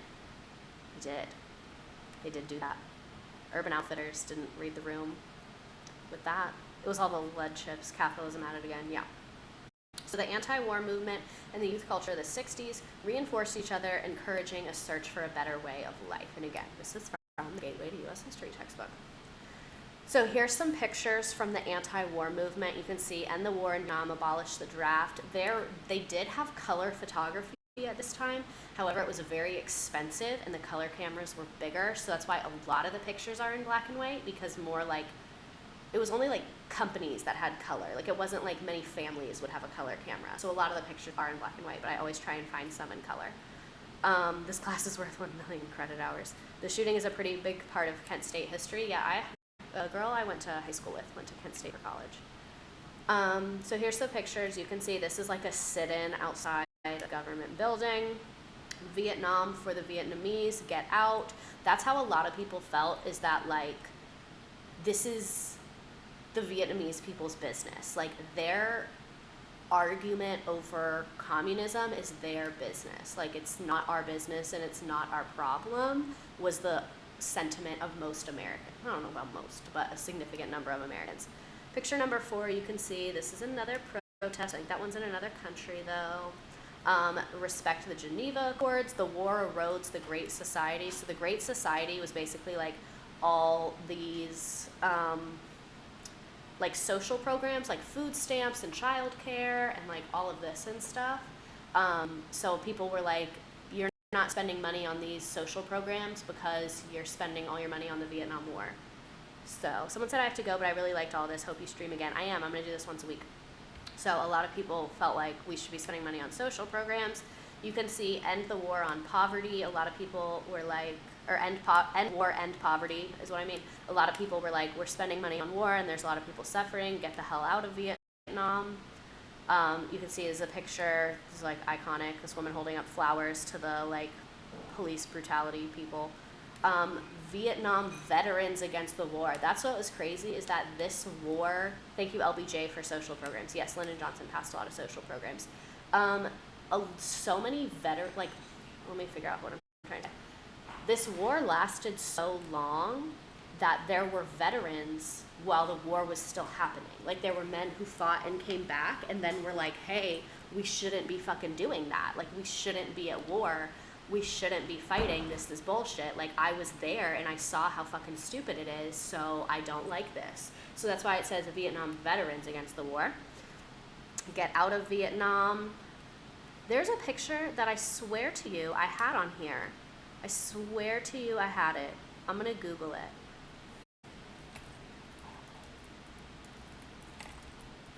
Okay, so there's this picture. This is the one.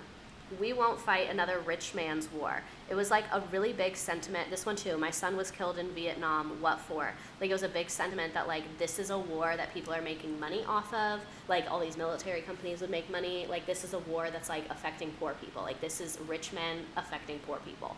Like, that is when that kind of idea started in the U.S. and people began to, like, it's crazy to think about how sign companies benefited in capitalism for a protest against capitalism. Yeah. This is kind of when that school of thought with, like, war being capitalism related kind of started. Okay, so this is a picture of the Kent State. You can see these are the protesters, these are the guards. There's the student protesters. You can see peaceful protests, they're just there. Here's the guards. And then this is, like, the very famous photo of the student getting shot. The vet said 010 would not recommend. Yeah, exactly. My Mexican-American grandfather fought in Korea and told my uncles never to fight in a white men's war. They almost got drafted, but they went to college. Exactly. Exactly. Never fight for men, ever. My mom's ex-husband fought in Vietnam. He was already not a great dude, but it really messed him up for the rest of his life. Yeah, a lot of men became very abusive to their families. That would be hard. That's who I really feel bad for, is, like, young women who were, like, married and then their husband, like, went to go fight in this war and got drafted into it. Like, he didn't even want to be there, and then he comes back and he's, like, addicted to opioids and, like, has STDs and, like, beats the shit out of you all the time. Like, that would be really hard. Like, that would really be difficult. It would not be fun. Okay, so I put fun facts about the anti-war movement. So Muhammad Ali was a prominent anti-war person who resisted being drafted. The anti-war movement mostly began on college campuses, with especially these people, SDS, Students for a Democratic Society, began teach-ins to express their opposition in the way the war was being conducted. The Vietnam War was costing $25 billion a year, which led to a reduction of the social welfare programs, things like food stamps, child care, stuff like that. Someone asked, what photo are we seeing? These are my slides, so there's not a picture on this one. Yeah, that was my mom's situation. She almost died. Thank God she got out and met my dad, but it destroyed families for years after. Exactly. All right, so let me focus again. So, lots of our social welfare programs got cut to pay for the war. And then in 1967, a very prominent anti-war protest happened. There were 100,000 people around the Lincoln Memorial, and then, sorry, I had too much Dr. Pepper. Around 30,000 of them continued in a march to the Pentagon. There was a brutal confrontation between soldiers and U.S. Marshals that were protecting the building, and hundreds of demonstrators got arrested. $25 billion in 60s money? I think 60s money. I'm like 87% sure. Let's go help these people, but absolutely destroy all programs to help us. Literally, it was like, we're going to destroy social programs to go help the Vietnamese people. But are we helping the Vietnamese people? No, we're actually just killing all of them and destroying their land. So, this had a point. Couldn't imagine thinking you're going to do the right thing and then getting over there and seeing all the horrible things that were happening. Yeah, a lot of men had PTSD off of that, because it's like, a lot of them were raised to believe that communism was, like, evil and terrible, and, like, we're fighting this war for just reasons, and then they got there and we're like, damn. This is ass. I hate this. How is it already 9:17?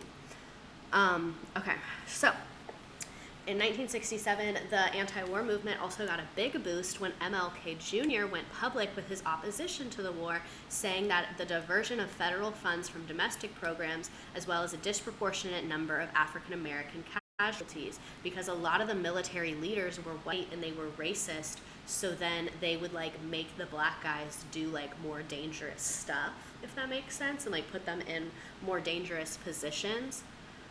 People who volunteer under propaganda were probably definitely fucked up. Can we start protesting before the U.S. gets involved? Yeah. Ooh. So that's another thing. A lot of people don't realize that like MLK and a lot of the civil rights leaders were like very anti-war and like very left, like communism vibes, you know? So the Vietnam War also inspired a ton of music. I'm not into like music history. I only listen to like Kesha. But if you're into music, here's a bunch of the music that was like created because of this. This is also why we got 26th Amendment. This is what I made a TikTok about earlier to like promo this. The 26th Amendment lowered the voting age from 21 to 18 because all these 18-year-olds were like, hey, it's super fucked. Racism in the 60s? You're kidding. So all the people that were like 18, 19, and 20 were like, hey, I think it's really fucked up that we can get drafted, but we can't even fucking vote. They were like, I think that's bullshit because I should be able to have a voice in the government if y'all can literally come pick me up and take me to Vietnam to fucking die. So Kesha would have been anti-war if she was in the 60s. She absolutely would have. So that's why we have the 26th Amendment, which is blah, blah, blah, blah, blah. So students observed that young Americans were legally old enough to fight, but were not permitted to vote or drink alcohol. Such criticism led to the 26th Amendment, which granted suffrage to 18-year-olds. Suffrage means the right to vote. That used to drive me crazy when I was a teacher. No one would know that suffrage meant the right to vote, no matter how many times I said it. I was going crazy. I wanted to like literally like to all of them because I said it so many times. So, was the 26th Amendment a good thing or bad thing? I put a timer on this one. Look at me go. Look at me go. Kind of awkward that we started America on no taxation without representation, but like said, okay, war with no representation. So America was founded on no taxation without representation, and that's why I think teenagers that work shouldn't have to pay taxes. I think if you're under 18 and you get a job, you shouldn't have to pay any taxes, because what the fuck? You can't even vote. You don't get to decide what you can do with your money. I think 16-year-olds should vote. That one, I used to think that until I became an 11th grade teacher, and now I do not think that.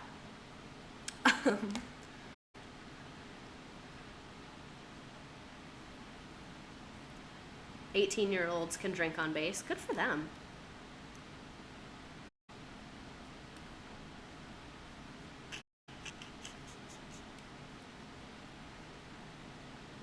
Let's have the war drinking voting age to all 21. Yesification of voting. So my grandma, she was an anti-war gal. She was literally an anti-war girly. You quit teaching? I did. So my teenagers should unionize. Yeah. So my grandma was an anti-war galley, and she thought that you should not be able to serve in the military, vote, or drink until you were 21. She thought it should just be 21 for everything. She was also, my grandma, God rest her soul, was also a high school teacher. So that's why me and her both think that 16-year-olds should not be allowed to vote. Some states has 18, some have 21. Yeah. So we can talk about this in another video, but basically, every state had their own age for drinking, and then a bunch of moms were like, hey, high schoolers are dying in like drunk driving accidents, and that's why the drinking age was 21. I wonder how many kids don't even learn about this stuff and then sign up for the military. Yeah, because a lot of the kids that like do poorly in school and miss a lot of school, and most schools don't even teach a lot of this stuff, end up joining the military. All right, so the credibility gap and media coverage of the war. Also, we're on slide 44 of 51, so we're going to be ending relatively soon. Sorry to my roommates that I'm probably keeping awake. So newspaper reporters and television journalists played an increasingly important role in the Vietnam War because this is the first televised war. In World War II, we did not have cameras. We did not have that ability to go bring a camera into a war zone. So this is the first time that Americans are actually watching TV and seeing people get their fucking shit rocked. And that's jarring. Like, we are really desensitized to it. We have video games, we have violent movies that we've been seeing forever. But back then, no one had ever seen a video of someone getting fucking shot. So people were watching TV and we're like, this is horrifying. Why is this happening?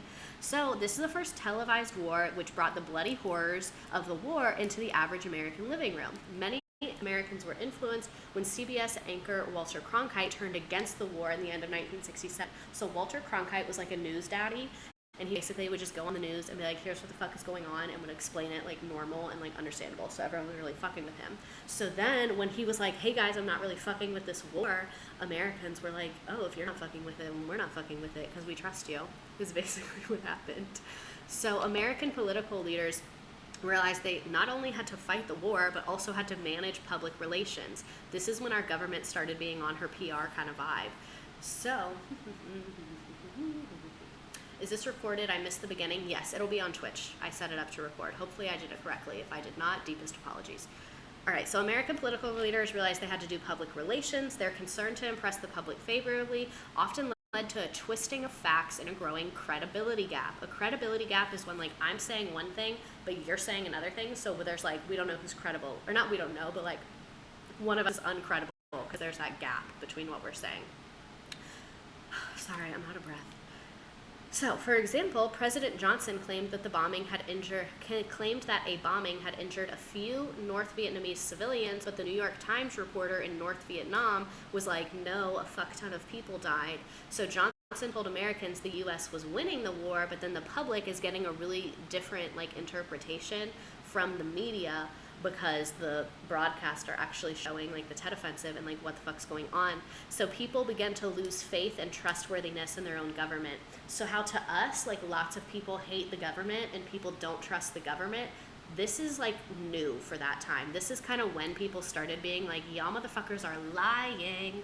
Because keep in mind, like World War II, we didn't have cameras there. We didn't know what the fuck was going on. This is the first time that there's like people reporting on it that don't work for the government. Like the New York Times is there, all of that. Like, so it's like, I don't want to say unbiased because everyone has bias, but like it's less biased than like a military reporter. It's giving fake news, but for politicians. Literally. I need to take off. I have the little screen time limits on TikTok to try and prevent me from like killing all my brain cells. I just want to applaud chat for staying on topic and not being feral. Yeah. So I have like the little screen time thing on TikTok so that I don't scroll too much, but I need to turn it off because it's like interrupting live, because it's like, you've been on TikTok 2.5 hours today. But whatever. All right. So Washington Post TikTok, but in Vietnam War. We just got here. What are we working on? We're talking about the Vietnam War. All right. So where was I? People begin to lose faith in their government. This is the first time that people are being like, the government sucks, everything's terrible, y'all are fucking liars. So Nixon was even more secretive than Johnson, so Nixon was being even fucking shadier. Shocker. Which further widened the credibility gap, and Nixon attempted to prevent the New York Times from publishing the Pentagon Papers, which that's a whole thing that we're not going to get into, but I can do another day on it. You're teaching us, haha, screen time can chill. Exactly. All right, so the Pentagon Papers was a secret government study of the American involvement in the Vietnam, and Nixon was like, keep that shit under wraps, do not show Americans that. And then the Supreme Court was like, fuck you, bitch, you need to show Americans that because of freedom of the press. So like Nixon made things even fucking shadier and even sketchier. All right, here's another fill in the blank. Let me know if you guys like, are you into the activities? Like, do we like doing the little activities? I didn't put a ton in here. I put like a couple. I use a lot more. Yeah, Nixon's the Watergate guy. I use a lot more of the activities when I'm teaching just to like force them to pay attention. But I didn't know if y'all were into it or if you were just like, I want to like learn. I don't want to do work. It keeps me involved. Okay, I'll add more. I can add more that are like open-ended too, if you're into that. And I can do like what I started doing with my class is I would like use the little collaborate boards and tell everybody to put like a reaction GIF, so I can do that too. I like the poll ones, cool. I want to do the activity but join late. Yeah, I'm going to talk to Nearpod about getting more people on the activities. Okay, but here's the answers to this one. As the war dragged on, the home front became divided, so there's a lot of like hawk and dove representation. Let me Google a pic of that.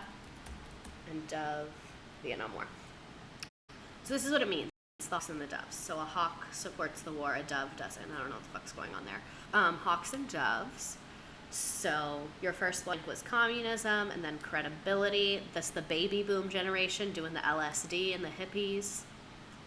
I'm glad I wasn't born during this time, but like, look at me. I would have crushed it as a hippie. I have the hair for it. Like, I have the look for it. Like, no more activities. I'd be undiagnosed ADHD as fuck.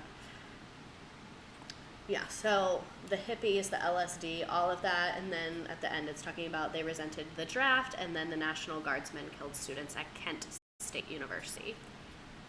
Yeah. Okay, so why is the war unwinnable? Someone in the chat said, like, could anyone have won this war? I love that. I'm gonna talk to Nearpod. We'll see if they fucking answer. So Ho Chi Minh and other North Vietnamese leaders had been fighting to achieve control over Vietnam since 1946. So it's kind of like the situation's just already intense. So they were willing to sustain large losses to obtain their goal. Increasing casualties did not weaken their resolve. They were basically like, this is our country. We're going to fight for our fucking country. We're not just giving up to you. Like, we don't give a fuck. We're fighting. Like, this is our land. Like, get the fuck out. So North Vietnamese were also able to obtain supplies from communist governments of China and the Soviet Union. Because again, we hate the Soviet Union. That's the whole thing of what we're doing, is we hate the Soviet Union.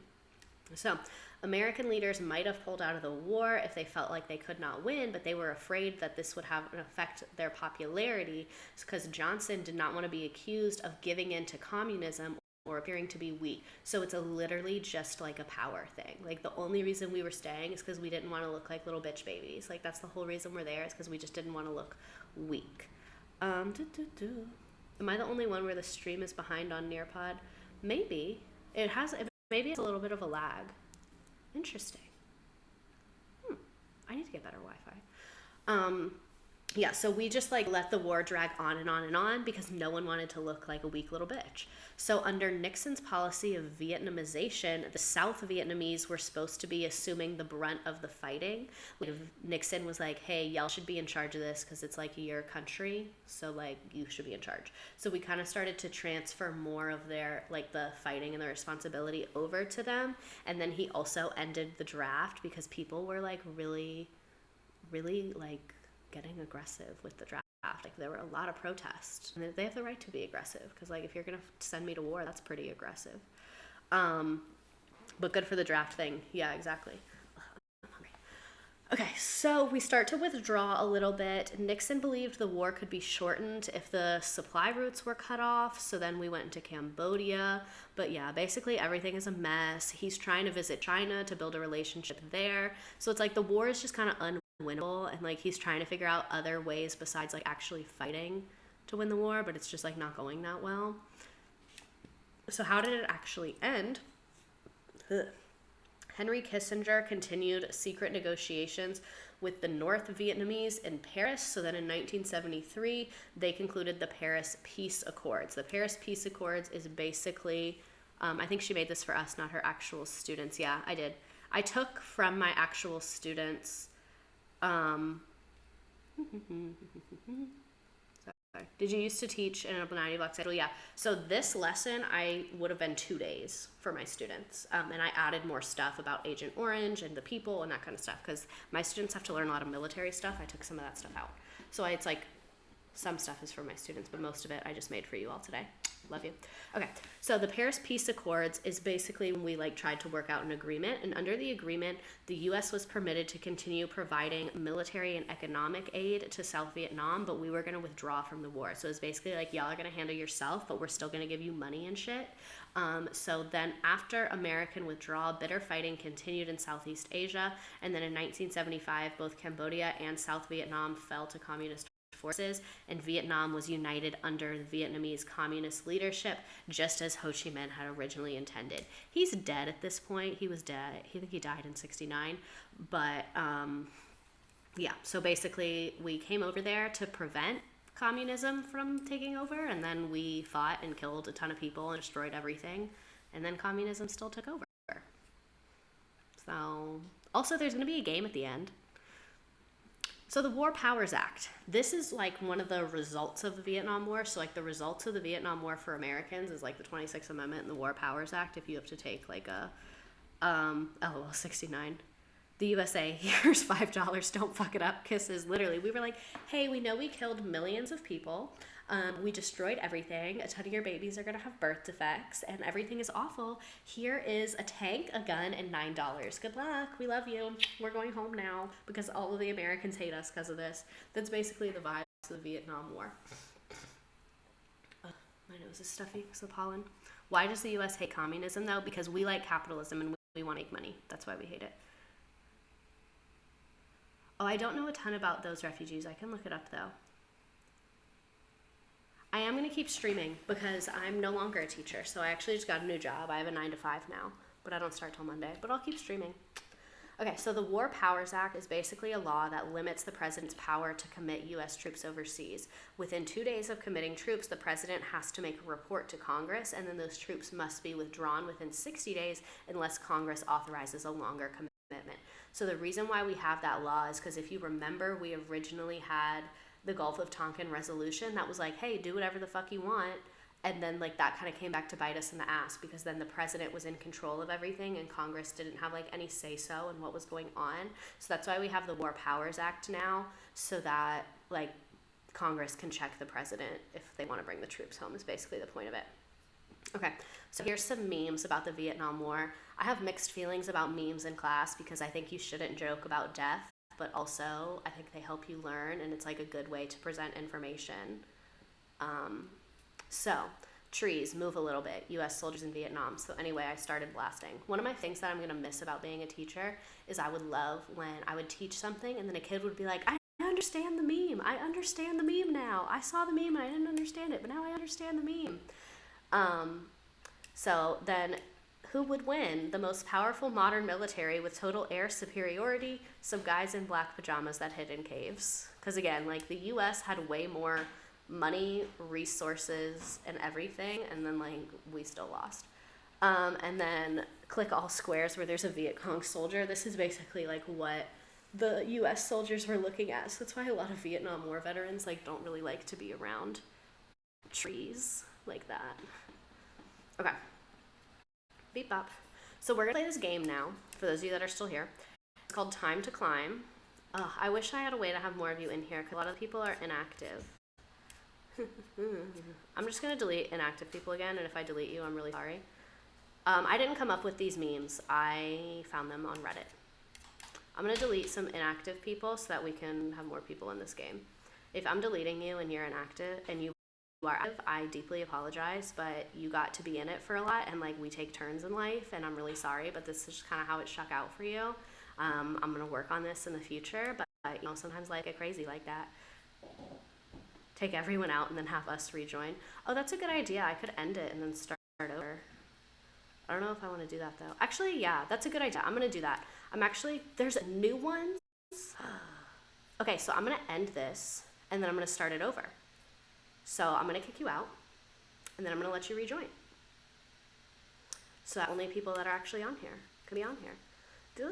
Twitch history. Okay. So let me get us to the right slide. There's the code M8V3C. Let me get us to the right slide. Okay. There we go. Your code's on there, M8V3C. And I'm going to make our little game. We're going to do the beach one because I like the beach. I'm not going to play the sound on your devices because I think that'll get annoying. They still have the Valentine's Day one. I liked that one. Oh, yeah, we're going to try the beach one. Okay, so, oh my god, there's already 36 people on Nearpod. So again, there's your Nearpod code. I can share a link in the chat too. There you go. I just shared it. When I visited Vietnam, they called it the American War. Yeah, because obviously, like, I remember when I learned that, and I was like, yeah, I guess they wouldn't call it the Vietnam War, because that would not make sense, because their whole country is Vietnam. So, yeah, they call it the American War there. My dad taught me that when I was a kid. My Vietnam vet grandpa famously hates trees except fruit trees because they're smaller, weaker, and less leafy.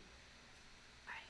So, again, there's 67 people on Nearpod, or 78 people on Nearpod right now, so there's still a little bit of a chance to join. We're going to play a game, and it's questions about what we just learned.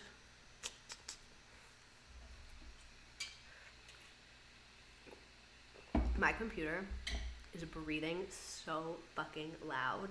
My poor little laptop is like, can you not be a streamer? I apologize if I fuck up in the game. It's okay. Alright, I'm gonna go ahead and start game. There's 88 people in Nearpod. It'll let you join late if you want to, and you can see all your little characters. And then they run up the hill, and whoever is winning is at the top. Time to be overly competitive. I don't know if y'all can hear, but it shows me class performance now. They just updated Nearpod stuff. I don't know if you guys can hear. Can you hear the Nearpod music?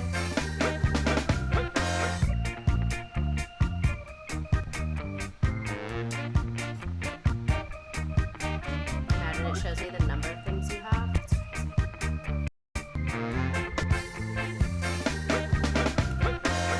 It looks different than it used to.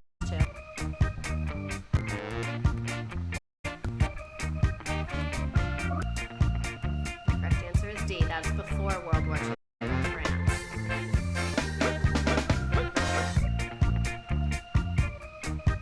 There. Let me figure out how to turn the music down. Is that better? I made the music quieter. Can you hear me now? I turned the music down? Okay, good.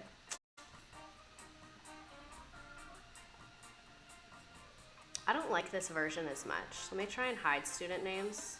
No. It used to show this cute little mountain with everybody climbing up the mountain. I'm gonna join myself and see what it looks like.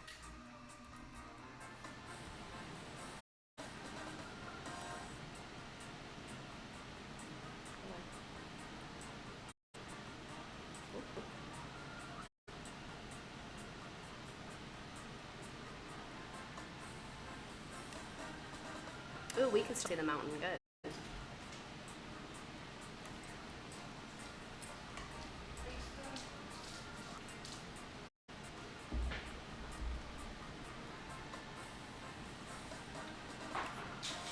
It doesn't have the studio on this one for some reason. Normally it's up at the top, but it's not there. Very weird. I'm so intensely into this, I need to wait. I debated putting this in here. I'm glad I did it. You can see it has the leaderboard.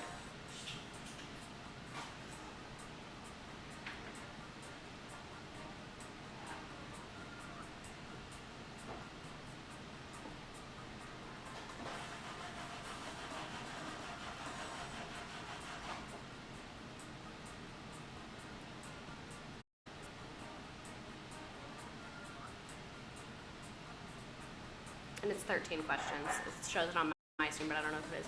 I do be guessing a little.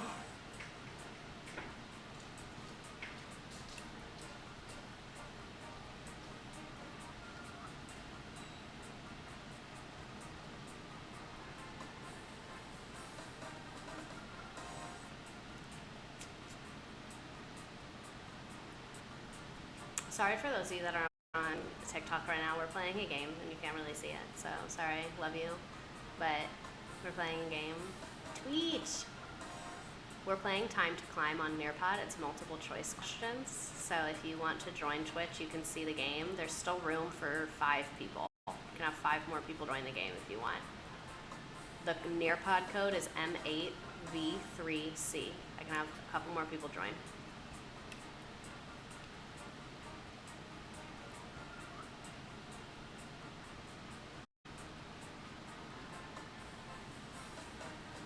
Bro, I be drunk having the best damn time. Just about everything in history needs background context and honestly just adds to the chaos. Yeah, everything in history needs context. It's impossible to teach something. That's something that was hard for me to realize is it's impossible to teach anything history perfectly because you're always going to be like lacking context at least a little bit. You know what I mean?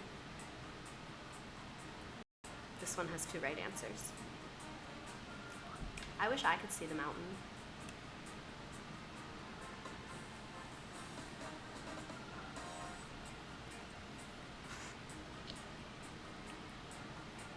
I learned about Vietnam from the movie Forrest Gump and genuinely said Vietnam with my whole chest, and my 6th grade social studies teacher roasted me for it. That's so sad. I remember when I was in 11th grade, I was going to take A-Push. I was like about to enter 11th grade and I was going to take A-Push. Like, I can sit here and do this, but won't do my actual homework because I'm hilarious and fun, and this is fun.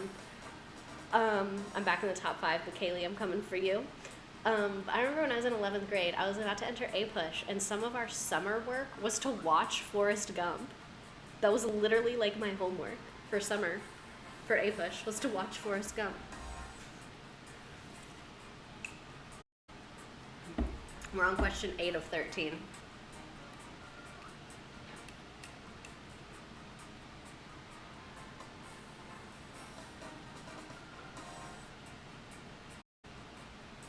I'm supposed to be writing my sociology midterm and put this in the background, but I'm so into this that I'm not doing the midterm.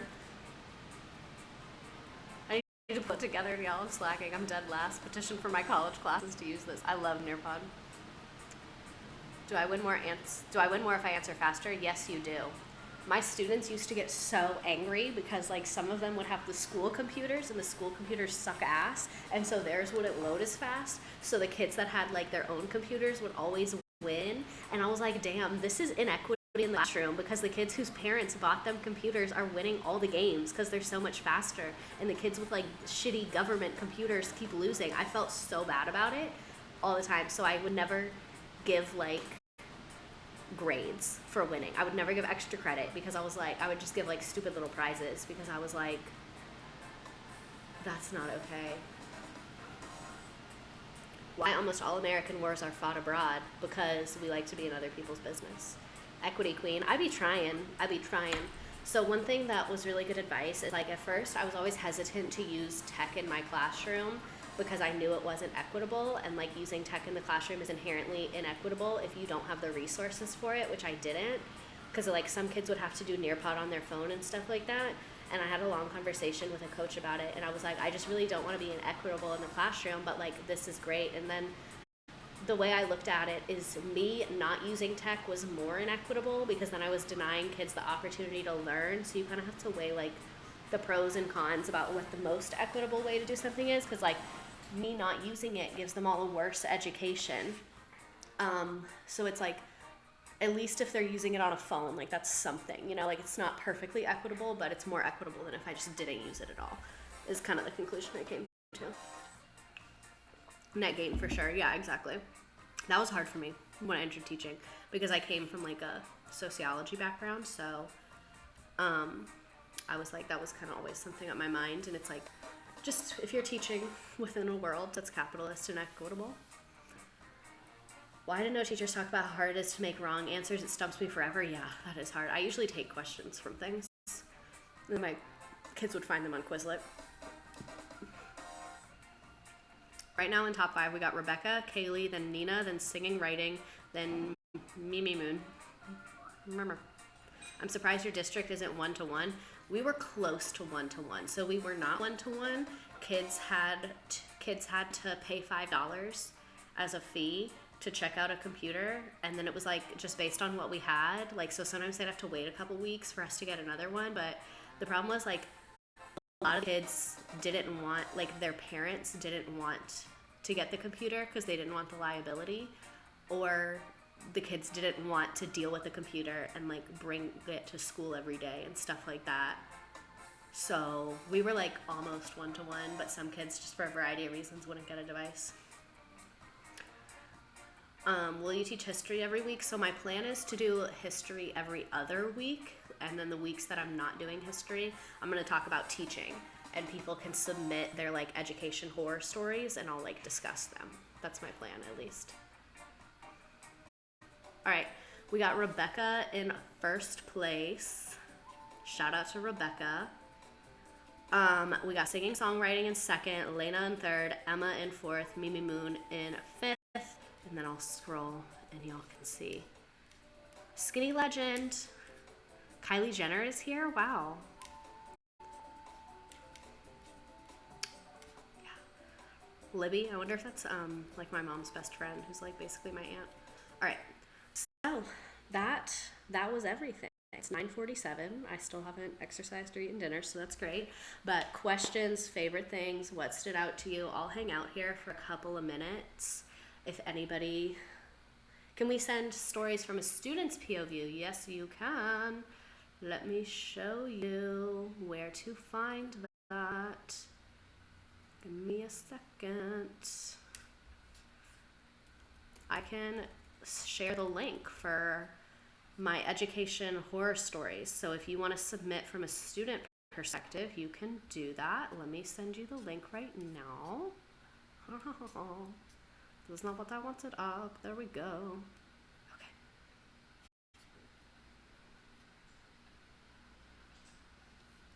Copy. Paste.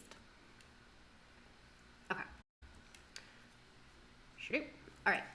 So if you would like to submit an education horror story to be read next week, Wednesday, here's the link to do that. It is a Google form. You can do it anonymously, or you can be like, it was this bitch at this school in this state. You can do as much as you would like, or as little as you would like. But let me go through if anyone has questions. History Mommy Queen, thank you. Keep doing Nearpod. I love the games. Thanks for teaching me. European education failed me. That low-key makes me feel better, because I thought y'all had it together. Yesification of learning. I actually learned something. Not your mom's friend. I'm a college student. Oh, I love you. Learned so much. Keep doing these. Slay will be returning. Thank you. We'll be using this in my classroom for review. Love the language and talking about lessons. Thank you. Appreciate your incredible Nearpod literacy. Yeah, it's almost like they should have hired me. It's almost like they should have given me that job. Almost. Yeah. Same time next week. Yeah, I'm probably going to do 7:30 because my new job, I'm free at 5:30 and it's 20 minutes away. So then I'll get home at 6 and I can work out and eat a little bit. Whatever. Can you send the Google form again? Hills to the motherfucking, yeah, I can. Here it is. There it is. Skirp.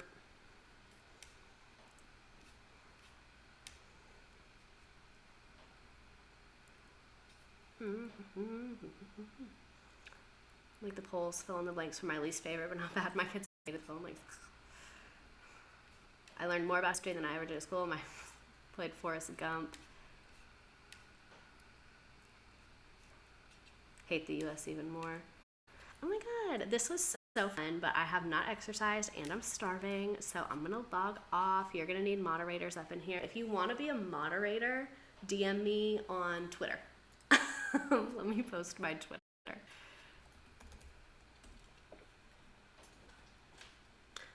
If you want to be a moderator, DM me on Twitter, because you're right, I do need moderators. My boyfriend told me he would be a moderator, but like low-key, that sounds awkward to me. Let me add my Twitter so you can DM me if you want to be a moderator. Or if you want to be a moderator, just fill out that Google form and be like, I want to be a moderator. Like, that's fine as well. Or email me, my email. Yeah, email me. That's what we should do. You should email me if you want to be a moderator. Give me 1 second. Let me put my email in this bitch for y'all. Okay. If you want to be a moderator, either like DM me on Twitter, fill out that form, or email me. Why am I a boomer? Okay, there's my email. It's a Walmart parking lot with 2 T's. Email me if you want to be a moderator. I would love that. I'd really appreciate that. Will the Nearpod be available later? I'm trying to figure out how to do that. I'm going to post this on Twitch. Hopefully I did that correctly, so hopefully it will be. But I can figure it out. Yeah. All right, I'm going to end this. Love you. Peace and love. Good night. TTYL.